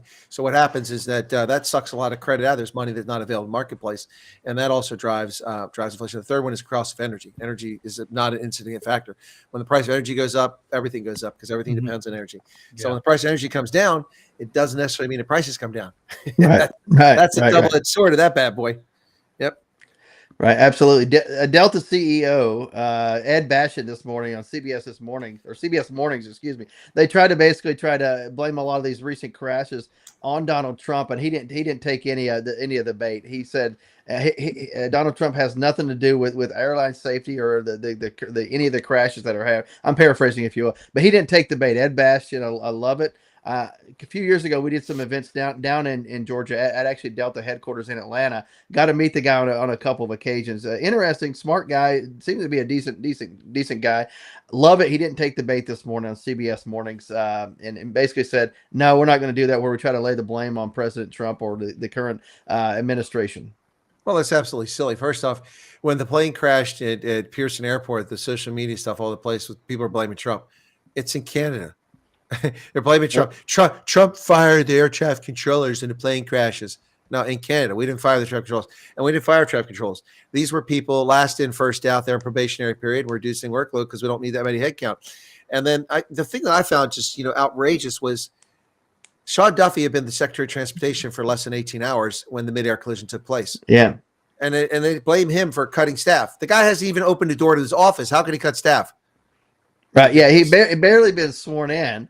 And at this point, he was already at home, probably taking a well-deserved snooze because of the timing, And of course, you're gonna blame the guy who just took the oath. It's like not the guy who has been there for 4 years. Who sit there, has videos of him, with basically what amounts to fake breasts and giving milk to a kid that they adopted. And it's like, this is a video we should be watching. Oh, look at how brave he is, breastfeeding the kid. It's not breastfeeding. You're giving him a weird shaped bottle, for crying out loud. And you're confusing the kid at the same time. How weird. The funny thing is that was humor that was displayed on Meet the Falkers. Right. But here it is. You have Mayor Pete here actually doing it on a video, and it's like, what is going on here? What is this? Or his partner? Come on, odd. Why do we need to see that? Yeah, it was a bit much on the DEI thing and stuff. They using his position for DEI purposes. We've seen a lot of people use their positions politically for pushing these leftist agendas, DEI or the transgender issues. And even one of my biggest gripes here is Randy Weingarten using union dues to travel the not just the country, but the globe, spending union dues to push DEI and transgenderism and all these other things that the left was pushing. That's not what union dues are for. These people are paying good money towards their union that's misappropriating the funds. I wonder if should be held accountable for that. Yeah, why not? And it's funny talking about Mayor Pete again. I want to hit on this. This was back whenever they first took office, and he was doing this thing where he was talking about trying to support people riding bikes and alternative transportation to work. They stopped his motorcade like a few blocks around the corner from where he was, from the headquarters. And they had the press out there. He took a bicycle out. He gets on the bicycle and acts like he rode to work. And it's like your security detail drove you to like 2 blocks away. Like, what is this? What? I mean, it was clearly obvious what he was doing. It's like friends of mine are like, saw him get out of the vehicle. They dropped the bicycle. He gets on it and puts the little bicycle helmet on, rides around the block like he rode to work. And it's like, why are you doing it? We understand that you have to have security detail. Who are you trying to fool? And he's talking about and basically trying to tell people that he rode from his house to the Department of Transportation. It's like, no, nobody believes that, but they spun that story. So this is what they call political theater in the form of virtual signaling. Sure, absolutely. And he, I think he got caught because somebody was there with a cell phone and the video recorded the whole thing and put it out on the internet. Yeah, several people. Actually, I know somebody who was actually there at a cafe watching the whole thing, and they took pictures. In fact, they went outside the coffee shop and took pictures with him as they were getting the bicycle down for him to ride around the corner. It was so weird. It's like, what are you doing? It's so obvious. Why did he have a security detail? He's Secretary of Transportation. Right. Yeah. Right. Well, they all have a security detail. Every cabinet secretary has a detail. Whether it's just they are in the COG, right? Yeah, continuity of government. Yeah, they are part of that. Continuity of the presidency, all that. So they all obviously rate a security detail. It comes from the Department of Transportation. Their own little internal law enforcement that they have. But it's just kind of funny, the virtue signaling. And it's like obvious that nobody there that's covering these stories believe it, but they covered it if it was true. And this is the mainstream media.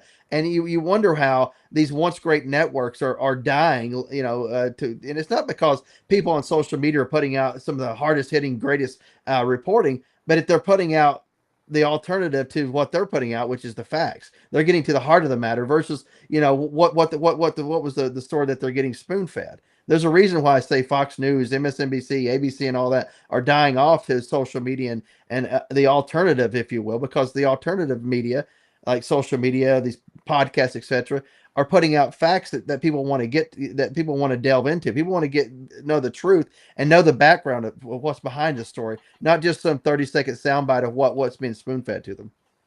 Well, I would argue 2 points against what you said. Not that you're wrong, but I mean, I would just offer an alternative viewpoint to that. I would say that these once great media houses were never great. They always fed us propaganda, and people just didn't realize it. They didn't know that the public opinion was shaped because you had 3 TV networks and you had your local newspaper and, or the national newspaper, MIC, and they all fed us what they wanted to. I mean, look how they covered up John F. Kennedy's philandering lifestyle. Sure. I agree. Yeah. So in my view, they were never great. And as far as the social media, I mean, you have alternative media like Veritas, who's exposed one thing after another, particularly Planned Parenthood, the horrible things those people do, harvesting babies and such. Right. And you have independent journalists like myself who expose one of my biggest things I do is expose the fraud that is the legacy media, like what's going on in South right now. These guys are selectively picking things. They're ignoring. So they're making this big stink talk about America's attacking South Africa, forcing them to change their policy. We're not attacking anything. We're giving you $500 million a year, and you're undermining national security. So we're not going to be stupid. Go ahead and undermine national security, but you're not get paid to do it. No more $500 million. And they keep coming back and say we're attacking them. So I keep exposing the media because they just lie about this stuff. It's unbelievably shameful what the media does. I mean, it's a big part. I do my news program every day, and I take news stories from around the world. And unfortunately, 3/4 of them or more are left of center because that's where the media is at most of the time. And I read their stories that are of interest to my audience and myself. And then almost 80% of the time, I have to debunk everything in there. They take opinion and they disguise it under news. If it's under opinion, I don't have a problem with that. Although a lot of these people are not very objective in their opinion. You can have an opinion, but being biased is one thing. But having a lack of objectivity is a real problem. And that's a problem with these media houses. They have a narrative, they want to push it, and they want to affect public. This whole thing with South Africa, not to drone on about it, but right now, people are losing their minds in South Africa. They're all up in arms about South Africa's sovereignty being attacked. No, our sovereignty is under assault. You want us to give you $500 million so you can team up with the Iranians and help them develop their nuclear program, which is what they're doing? That's not in our interest. More money. Sorry. It's not your money. It's the taxpayers' money in America. Hit the road, Jack. Yeah, hit the bricks. You're talking about the big 3 over here, and I'm thinking, imagine how easy it was to buy the big 3. Now that you use USAID money to buy all these different media outlets, Politico, Reuters, and how many's gotten government buyouts? It's no wonder why they were so leftist and controlled. Well, yeah, I think they were already that way, but it just reinforced it. They owed fealty to their masters, and that's what's going on. Right. Look, it's the thing it's lost. It's so irritating is that the media is supposed to be the fourth estate. It comes from the old French concept, but it's supposed to be the fourth estate that keeps the public honest by watching the state. Or keeps the government honest. I said the public keeps the government honest for the people by exposing government fraud and reporting what's going on. And being objective about it, not being unbiased, but being objective. There's a difference. You could have bias. I mean, America's the greatest country in history. That's bias. I'm very biased, but I'm objective. We got a deficit out of control. We've had rhinos and Democrats ruining this country. We have some race issues caused by Barack Obama and reinforced and made worse by Joe Biden, which they have to repair. And we've got a lot of homeless people, and we've got a fentanyl drug abuse problem, and we've got a trade deficit. Yeah, it's not a perfect place. It's still the best place ever. So that's being objective. But that's something the media doesn't know. So we do have a caller wants to get in here and talk. Yeah, good. Let's go ahead and bring them in there, if you don't mind, John. Introduce them. All right, Johnny, your line is open. Hey guys, this is Johnny Anchors. With WSMN.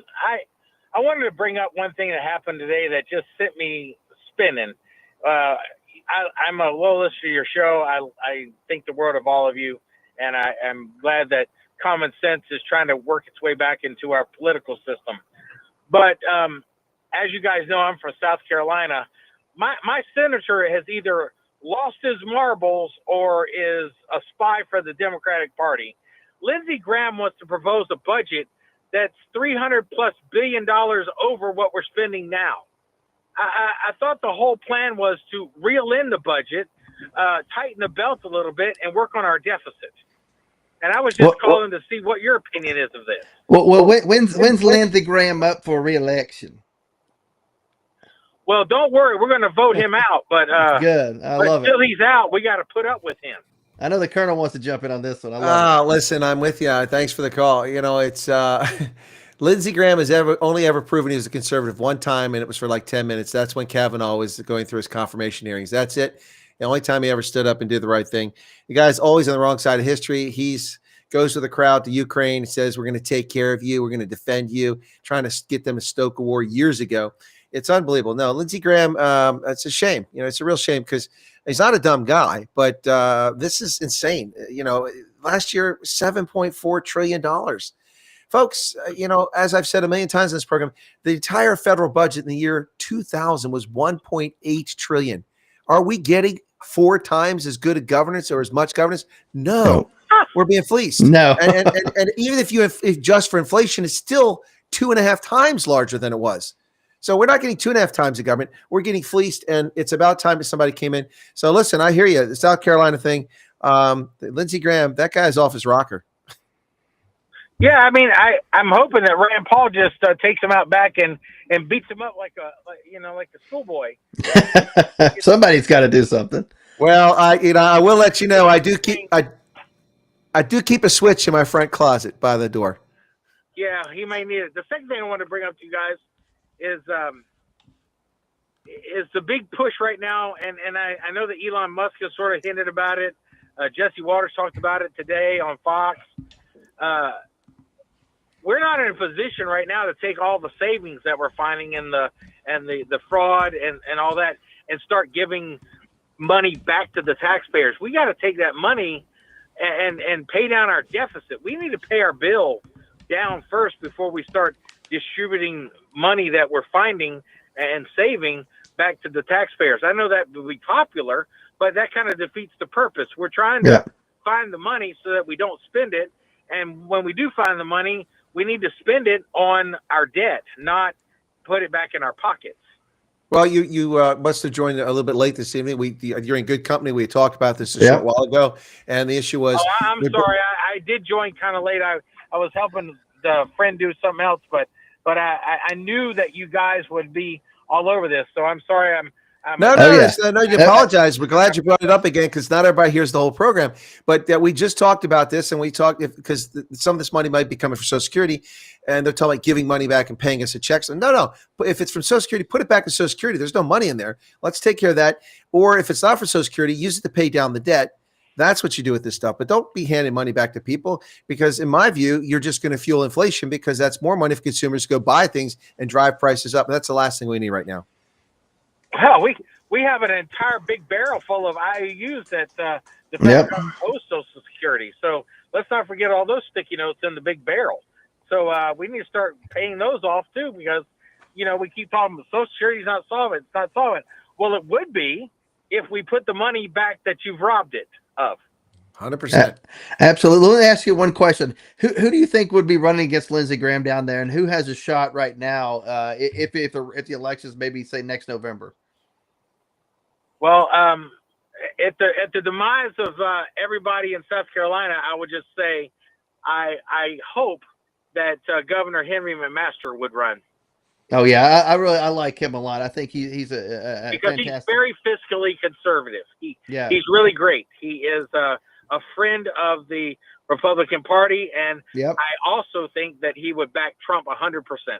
Yeah, I agree. I did an event with him down a few years ago in the upstate, and I got family from the upstate, Anderson, Greenville, Spartanburg area. So a lot of McKinley's from up that way. So I pay attention to a little bit of South Carolina. I'd love to see him. I'm right there with you. Well, he had to clean up Nikki Haley's mess when she was voted out.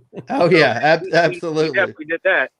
Absolutely. Well, we're hoping that was a bad storm when she walked out and she got voted out. But he's put it back together. And South Carolina, just like our friend in Arkansas, the state has turned around. It's moving forward. It's progressive, and it's a strong player in not only its own economy but in the national economy.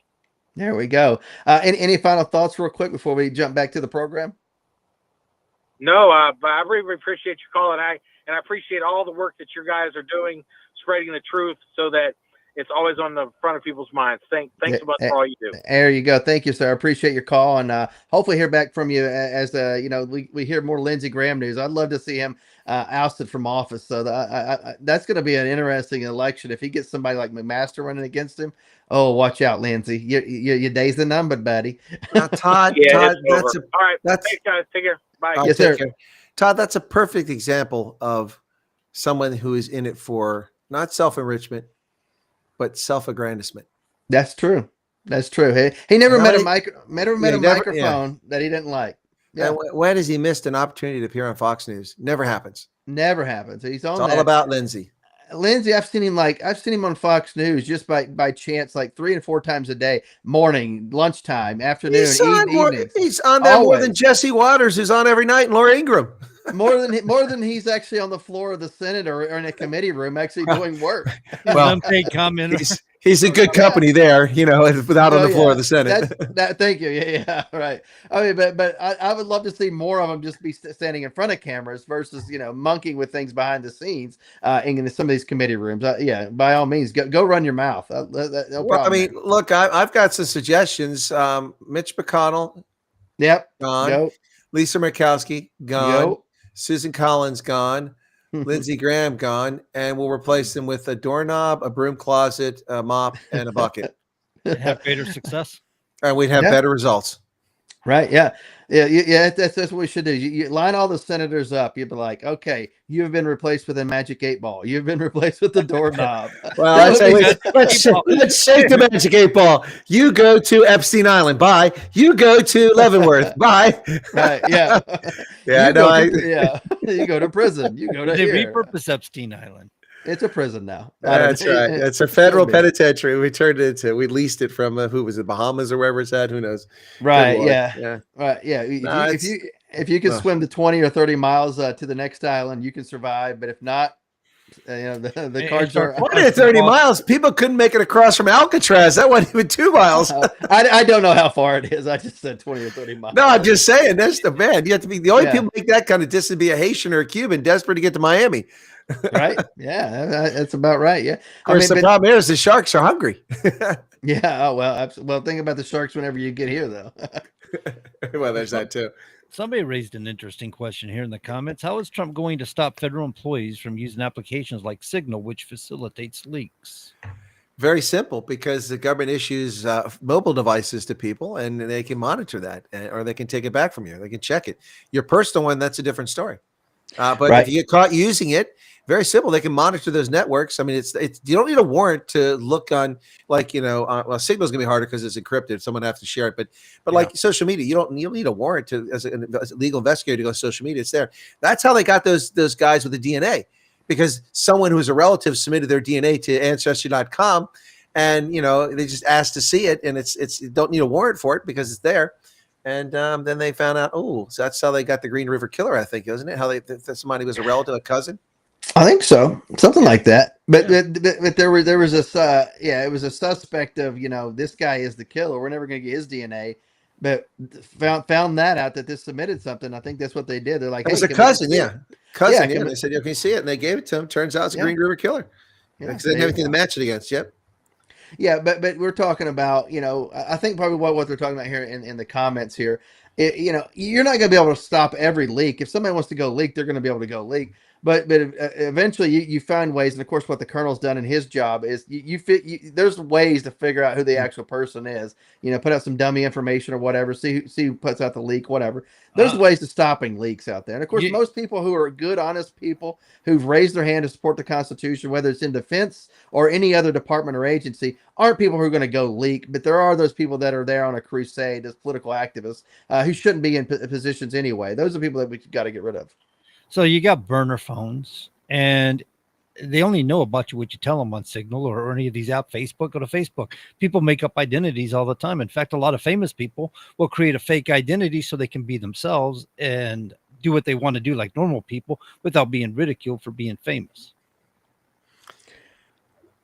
Right. Okay. Well, sure.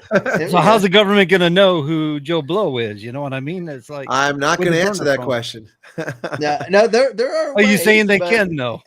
No, I cannot confirm or he, deny. he knows ways, but he that was his job. He signed non-disclosure, so he's not going to talk about that. You and I can speculate if we want to. So basically, what you're getting at here is they got what do they call that, a WASP or something? Well, it's an intermediate signal. So basically, it picks up your Wi-Fi signal.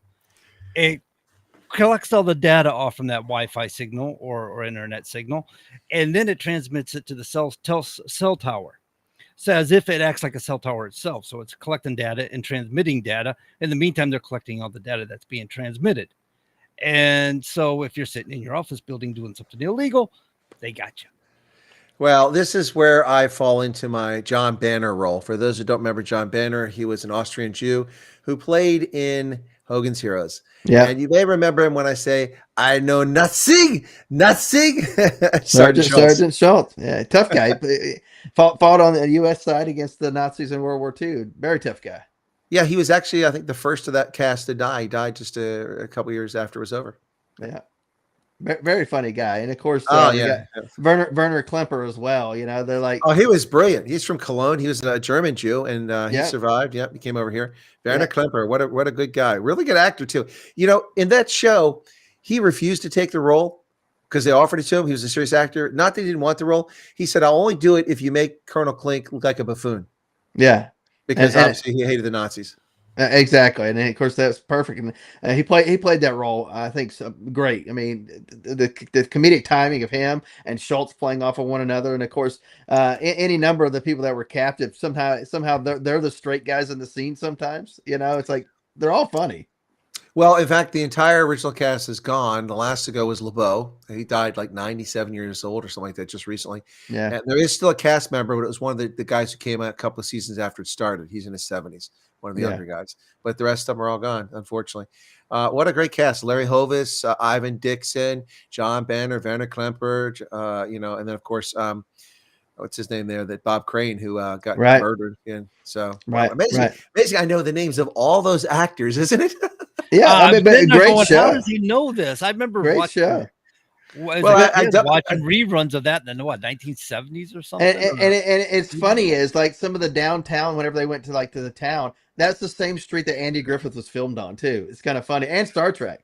Well, if you ever see the studio, it's like in Desert town, Luz, you know. right It looks, there, it looks like you know, they make it look like they're out in the bush or something like that. It was really well done. I mean, it was a great show. I mean, but they couldn't do something like that today. People would be so politically correct and lose their minds.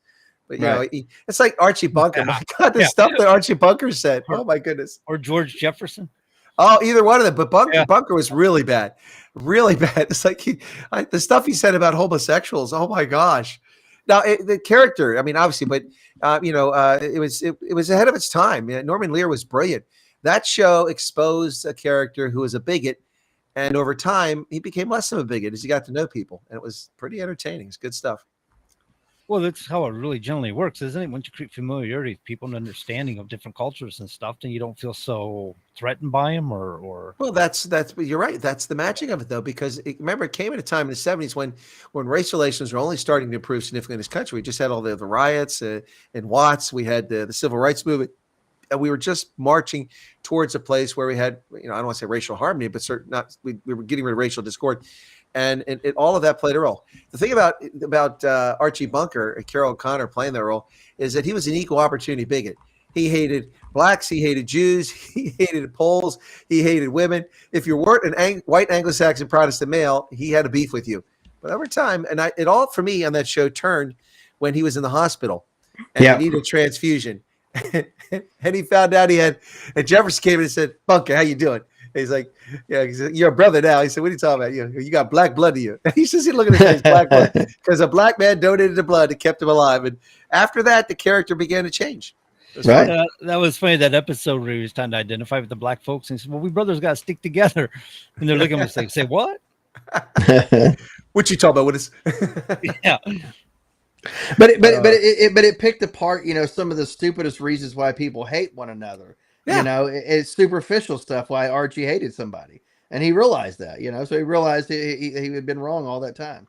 So. Well, the one thing is for sure I learned from that show, and I didn't dislike him then, but as he became older, and I realized what a raging lunatic he Oh, is. Meathead. Rob Yeah. Reiner, Meathead. Yeah.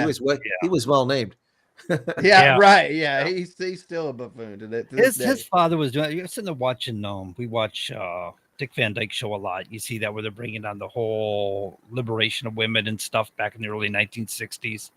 Seemed like there was a little bit of. Is that you're talking about the one with Rob Petrie? Yeah, yeah. That's the character. Wasn't that late 50s, or I guess it was early 60s? No, early like 60, 61 it came out. Okay. Yeah, that was a Carl Reiner thing, and he wasn't bad about it. That wasn't like social conditioning, like the way Archie Bunker was. But it was the they times. touched on the issues a little bit as far as how women liberations. Not hard though, just lightly from time to time. Well, speaking of people that are still around, Dick Van Dyke's still with us. Yeah, he is. I think he's 99 or something like that. Yeah, late 90s. Yeah, he did a good health too, I think. Yes, he is. Last time I saw him. Well, he did a little video the other day that they recreated some of his dance steps from his younger days. I can't remember what show or movie exactly, but he did a couple of numbers from it, and he still had it. Good for him. He was a really talented guy and had some great shows. I really enjoyed Dick Van Dyke and all the stuff he did. But it's crazy. Most of those people from that era are gone. They're not with us anymore now, disappearing rapidly. So now we've got the likes of the stars of the Jersey Shore, Yeah. That's the funny thing about it is my wife will put on Dick Van Dyke in the morning, and I'm sitting there putting on my shoes, finding myself staring at the TV. I'm like, why am I watching this? I need to get to work. And you can turn on some of these stuff from the 80s and 90s, and I walk by the TV and wouldn't pay any mind. I'd be sitting there putting on my shoes, not even listening to it. Yeah, it's kind of funny, the quality of entertainment back in the day. No, it really was. I mean, for its time, some stuff was really good. But I mean, there were so many shows cranked out in the 70s. Some of them aren't the best quality, but it's fascinating. Anyway, I don't want to get into that conversation. There's a whole conversation here about types of shows, but I'll back off of that. But the G20 is meeting in South Africa, guys. The overwieldy G20, and South Africa has the presidency of it, so it's a big deal for them. They want to take the G20 summit and use it to promote the developing world, helping poor nations.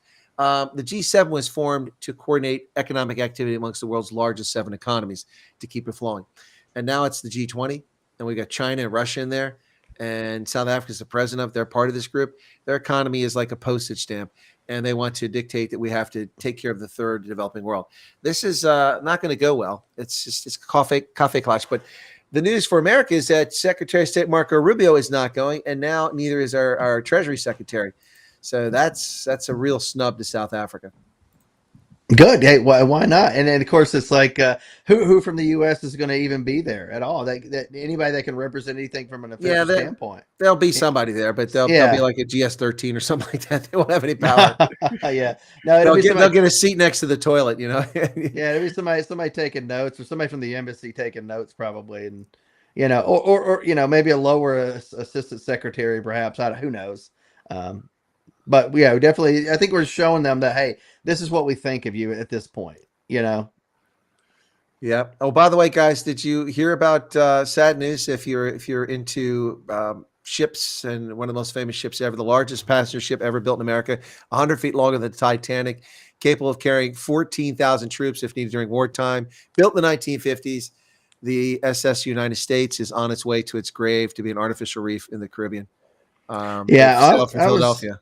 I was wondering whenever that was going to happen, because it was sitting there for years and years. I remember seeing it, from the shore there, just looking at it. I'm like, man, it was rusting Hulk 2 decades ago when I saw it.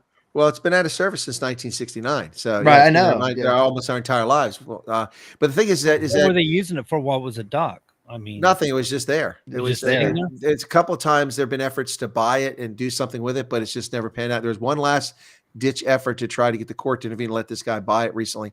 It just didn't happen. I mean, this thing it's incredible. It made 800 cross-Atlantic journeys. That's insane. Yeah, and it held the blue ribbon, or the blue, whatever the cup is, the record, whenever they used to keep the records from the crossings, right? Yeah, no, it broke the transatlantic speed record on its maiden voyage, going eastbound from the U.S. to the other side in 3 days, 10 hours and 40 minutes. 35 knots for a ship larger than the Titanic. Yeah. I'll tell you what, if it hit an iceberg, the iceberg would have splintered into a billion pieces. Oh, yeah. It would have obliterated an iceberg going that fast. 35 knots. That's crazy. Yeah. Would have kept going. But it's kind of a sad day, you know. It's there was a conservancy there trying to keep it going, but it's gone now. It's going to be sunk in the Caribbean. That's Somebody should have bought it, made a hotel out of it or something. It would have been interesting. Well, the state of repair would have cost them probably tens of millions of dollars to turn it into a hotel, and they never get a return on investment. On No, you would never Probably not. return that. I mean, No. Trump could have bought it. You know, it's not too late for Trump to save it. Maybe Elon Musk will save it. And he'll turn it into a rocket ship. So what was the guy going to do with it if he bought it? And why wouldn't they allow him to purchase it? I mean, if he wanted it and he had the ability to move it. I think the guy that wanted to buy it couldn't prove he had enough, financial means to renovate it or do or rehabilitate or something like that. So it would still been sitting there at the dock, rotting away for another. Yeah, exactly. I get it. Last thing they want for that hull is to start leaking, and now they got it stuck in the Well, yeah, it's a ship built in the 50s. How much asbestos and crap like that's inside? Oh, absolutely. Yeah, absolutely. Yeah, it's probably best where it's going right now. It's going to be served best there instead of just rusting on the surface. So here's another interesting development there, Todd. I thought you might find this pretty interesting. The Guardian is reporting that 1/4 of U.S. shoppers since Trump's come back in office have been abandoning their favorite stores because of the store's political stances. I can tell you that I don't shop at Target and I don't shop at Best Buy because they're political lunatics. Yeah. I generally try not to go to Target. I've only been there probably over the past several years, just a handful of times. And that was whenever I needed to get something, in the moment. But that's very rare that I would ever go to Target. And Best Buy, I went there just looking at doing some comparison when I was doing shopping for my new computer. Didn't buy anything from there, but I did do a little comparison shopping there. I also don't shop at Walmart because they're a major facilitator of illegal alien behavior in this country. They are a haven for illegal aliens, and so it's a place I don't shop. The problem is, it's like the TVs and it's TV stars. Eventually, there's no one you can let watch, so I won't have any stores to go to. Right. Yeah. Well, Walmart used to be this whole thing of it's family values and all this stuff. It's all about family. Buy American. Right. Buy American. Once Sam Walton passed away, the family took over. It went way downhill. Like you said, take advantage of illegals. Of course, it's in some categories in there. Like it looks like a sex shop in some places. They have sex toys that are on full display, but behind a glass counter. It's like anybody can walk right through that aisle and see all that. It's like, come on. What more marks do you have in Tennessee exactly? Oh, they are there. Go walk around a Walmart and shop. I don't never see that. I'm a little like Chris. I tend to avoid Walmart if I can. I just got this bad taste in my mouth about Walmart, and it's just I don't want to be them unless I absolutely have. I've had a few people in recent weeks or months send me pictures and saying, "Look at this garbage here. What are your thoughts?" And they asked me to want me to comment on it on my social media pages. I'm like, I'm not going to put that out there, but I do have a negative thought about that. They did take down their do we say firearms on these shows anymore? Pew pews or whatever they're saying these days, but they took all that stuff down. A lot of the ammunition I think is going. I think you can still get some ammunition there, but I've noticed the shelves went bare and you can't find an attendant anywhere. Yeah. No, listen, it's I'm not buying that story that Todd's trying to sell us there, John, that he doesn't know about those things in Walmart. On the head shop section. When he said that, he said sex toys, and it's just immediately in my head, it popped into my head, sex bomb, yo, my sex bomb. No, but Jones, man. Tom Jones popped right in my head.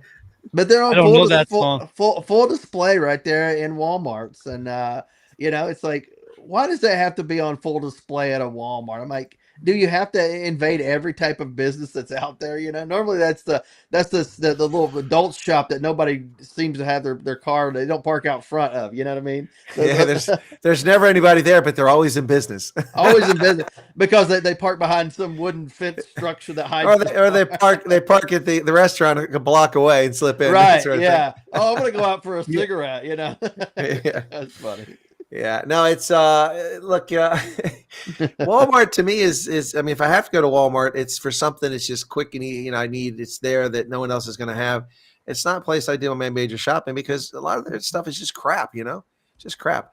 And you can get better prices at warehouses, like BJ's or Costco or Sam's Club. You get better prices. So, it's just I don't know against Walmart. I mean, they just their love affair with illegal aliens is really frustrating. And the fact that they set up their money services, that's a big reason why I draw people in. They have the MoneyGram and Western Union to send money back to Mexico, and they charge like $2 or something like that to do it. It's unbelievably cheap because they do it on volume.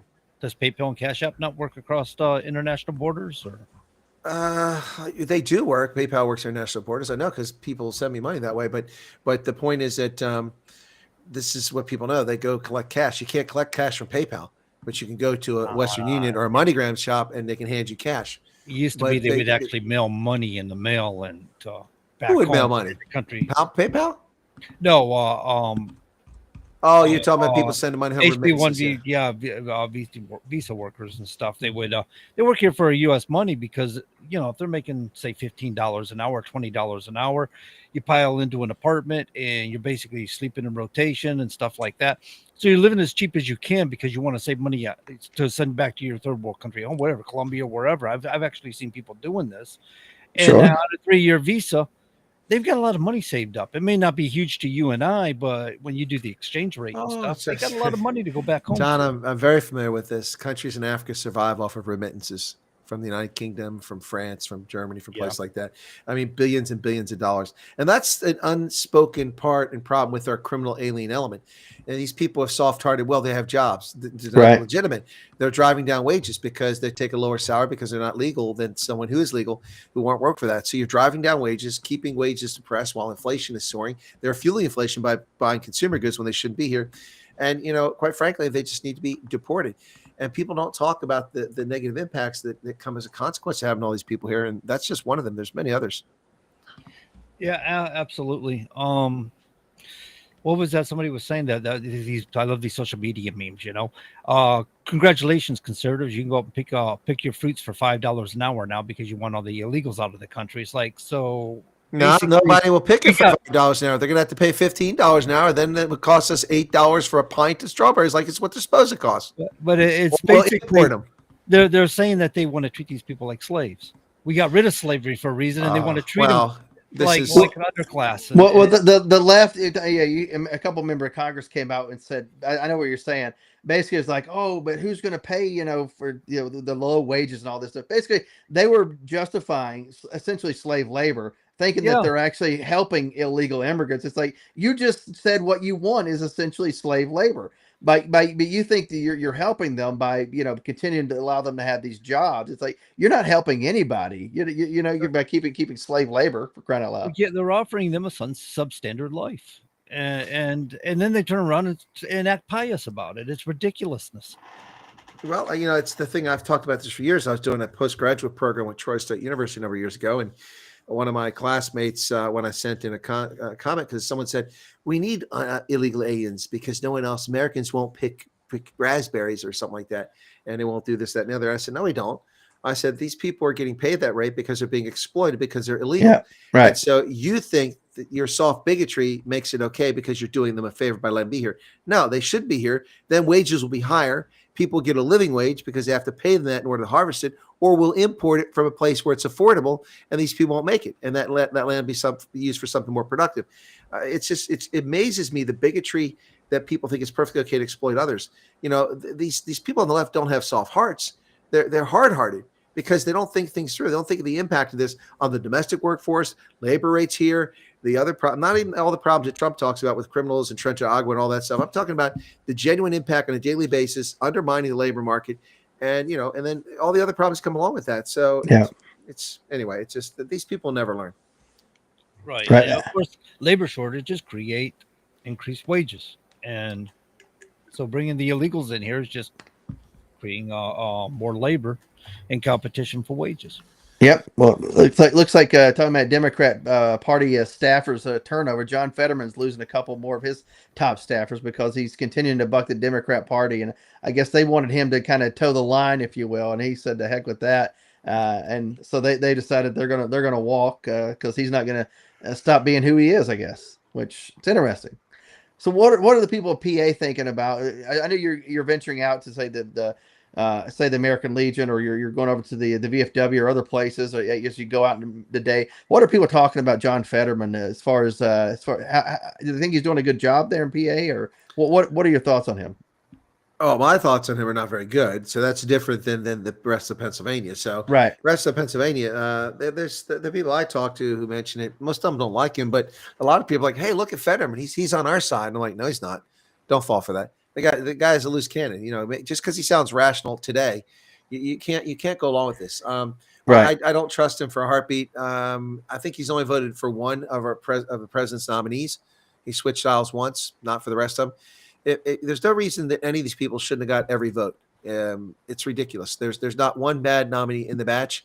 This isn't like when Joe Biden nominated someone to be the director of the Federal Aviation Administration, and Ted Cruz asked him, "So, are you a pilot?" "No, sir." "Air traffic controller?" "No, sir." "Ever work in the aviation industry?" "No, sir." "What about commercial aircraft building?" "No, sir." "Have you ever led a company?" "No, sir." And why are you here? You don't know aviation. You're not. You never flown. You never built aircraft. You know nothing about aviation. Oh, I know why you're here. You got a good tan. That's what it's all about. Yeah. That or you donated the right amount of money that got you in the door. Or both. Or both. Yeah. Yeah. We all know the reason why somebody was put in Supreme Court because of her genitalia and her skin color. What great qualifications to make you Supreme Court justice. Yep. Well, that's what we get with the left. I mean, at least with the right, we're going to sit there and argue that this person isn't quite good enough, but if they're at least qualified, you know what I'm saying? It's like, yeah, but we can find somebody more qualified. That's where the right ends up beating themselves up. The left says, well, maybe we could add one more adjective on there, maybe one more hyphen, maybe we could get one more thing here, and you cover more bases that way. That's what the left looks for. So there's only two major appointments left that I think really have concern here. I mean, there are a lot of others, but two. That's Kash Patel, who they ignoramulously kicked to this week. So we'll find out this week Kash Patel's nomination. And the other is Chris White as ambassador to South Africa. It doesn't seem to be happening. It's not in the cards. Right. You didn't donate $2.5 to $3 million. That's the question. Did you apply? Yes, I did. With a $3 million donation. Did you? Yeah. If I had $3 million, the Trump campaign's not getting it. I'm sorry. Right. No. I don't want to be ambassador that much. Yeah. I think the Trump campaign is done collecting money, right? Trump doesn't need the money for campaigning anymore. It's the GOP pretty much took his name and said, hey, let's go campaign with Trump's name. They are still advertising. I've gotten half a dozen political phone calls this week. It's really annoying. Yeah, they're using Trump's name because it's valuable. Of course. And they're going to continue to use it right up through the midterms and right up to, if he's still popular at the end of this term, to whoever runs for president and whoever's the nominee, they're going to use his name for sure. No, he might. Maybe he is still collecting money because he can use that as like a leadership PAC or whatever. Right. Yeah, you can have a PAC. Right. He could transfer it to someone else too legally, to the successor. So maybe I'm wrong. Maybe it's not just a GOP. Maybe and President Trump can have a PAC and use that to go travel and do political events. And it helps to pay for Air Force One. It helps to pay for all these different things, hotels, all that stuff whenever you go and do political events. And that way it'll stave off having to do official events in conjunction with political events at the same time. Somebody brought that up a while ago in one of those spaces that Trump was supposed to pay for his airfare for the use of Air Force One going to, say, the NFL. That's different. Yeah, that could be an official function there. Yeah, because he could be there as president of the United States, officially invited by the NFL, and that's an official function right there. And that's taken care of, no problem. So if he Air Force One because he wants to go golfing in Mar-a-Lago, then he's going to pay for that. Oh, is that official? Yeah, that can be official as well because you still have to travel as president, but he has a certain amount of budget to be able to play with as far as that's concerned. Right, but if he's going to have one of those Trump rallies at Madison Square Garden for political purposes, he's got to reimburse the government for the use of Air Force One. Right, yeah, there's a percentage. I don't know what the actual. There's an equation of if you're doing X amount political, X amount, there's a percentage that they figured out. It's the White House Airlift Operations. There's a formula that they use. I can't remember what it is, but. Like if I've flown on Air Force Two a lot, if I have a meal, I have to pay for that. That comes out of my per diem, of course, but I have to pay for the meal. So that makes sense. It pays to have a White House personal service member right here on the show. Yeah, right. Yeah, those details. But you'd pay almost twice what you'd pay for it on the ground. But it's still you're eating on Air Force Two, kind of cool. Were you on Air Force Two? I mean, you said it like you were, but many times over the years, yeah, many times. Flew around the country, around the world a lot on Air Force Two with Dick Cheney and then briefly with Biden before I left to go to Iraq. Yeah. So and flown on there since as a staff associate. But those are few and fewer far between, because it's like, are you going back to DC for a reason? No, I'm going back to Tennessee. Well, you're not going to fly on the plane, because why are we going to pay for you to fly home from DC? It's going to cost us more. We're going to fly you home from Kansas back to your home. So very few over the past several years, but many during my time in the Army, traveling around the country, around the world with vice presidents. Awesome. Yeah, I got a few minutes left. Not everybody, very few people really, when you think about it, in the grand scheme of things, get that opportunity. Oh, I know, especially, and it's kind of interesting. And like, next thing you know, it's like, here you are standing on a plane and the vice president's right beside you and you're talking to them, or you're in their cabin for whatever reason. It's like, this is kind of cool. I know a lot of people who've done it, Air Force One and Air Force Two over the years. It's just that little circle I've been able to be a part of. But, seeing some people that are on Air Force One today, and it's like, man, I know that guy. What I should be right there with these people. But, but it's an honor to be able to be on there, no matter what reason you're there for. It's kind of cool. So you think about it right now, Caroline Leavitt is 27 years old. Yeah. And she's right there with the president basically all the time, right? She's flying everywhere with him. So this is quite an experience, but she's so young having this experience. This is going to her right on through life. It's basically going to mold her whole life. Wait, if she plays her cards right, she can set herself up for the next 10 years or so, or more, to have a job. Oh, yeah. I mean, Ari Fleischer is still making money off of being the press secretary. That was 20 years ago. Absolutely. And then Dana Perino made a whole career out of him in the press secretary. Even, Joseph Goebbels' granddaughter, Jen Psaki's making a career out of MSNBC. Yes, she is. Yes, she is. Joseph Goebbels. the only one we haven't seen is, America's favorite Haitian lesbian, Jean-Pierre. Yeah. Where she got, but I mean, give her time. She'll pop up on CNN. It'll be like the Jean Contrier show on CNN or something. You from time to time think you're going to call her Jean Von Claudon? Jean-Claude Van Damme. No, look, I mean, I could see it now. MSNBC, en direct avec Karine Jean-Pierre. Direct. No, you can see these people having shows or whatever. Some of them don't work out. Like Sean Spicer, he really didn't have like what it took. I mean, he has a show now, but it's not like it's on Fox News. It's on like One American Network or whatever. Hey, good for him. He does a few promotions. But I think that the better looking you are, like you talked about. People love aesthetics, yeah. People love aesthetics, and especially somebody who can actually carry a sentence, if you will, and have an intelligent conversation at the same time. So it's a double whammy. I think people love to see that. But Karine Jean-Pierre looks like a Raggedy Ann that went wrong.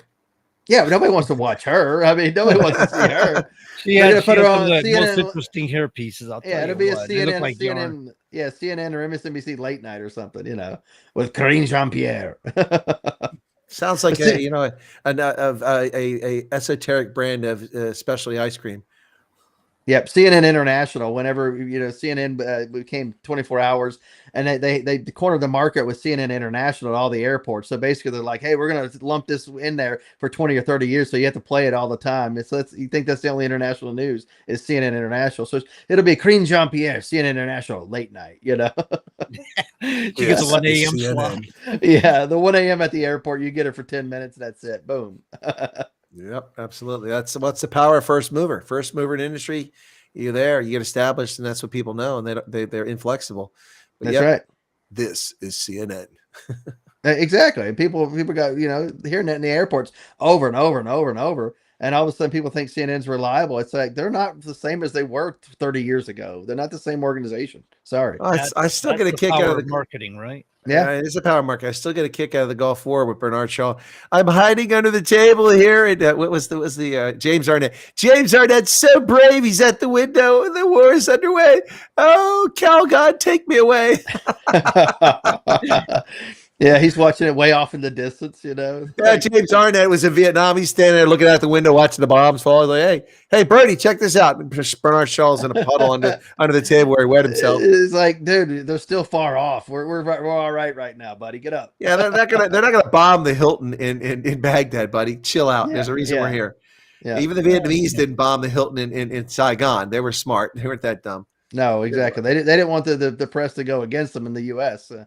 Exactly, because that was a big part of the strategy. That's how they won it. That was the center of mass for the U.S. was public opinion, and they correctly deduced that. It took a long time, but they achieved it with Tet The irony with Ted is that the Viet Cong, which was part of that attack, was wiped out. All right, we'll be back next week, 7 to 9 Eastern, right here on WSM 1590 AM, 95.3 FM. Take care and God bless till then.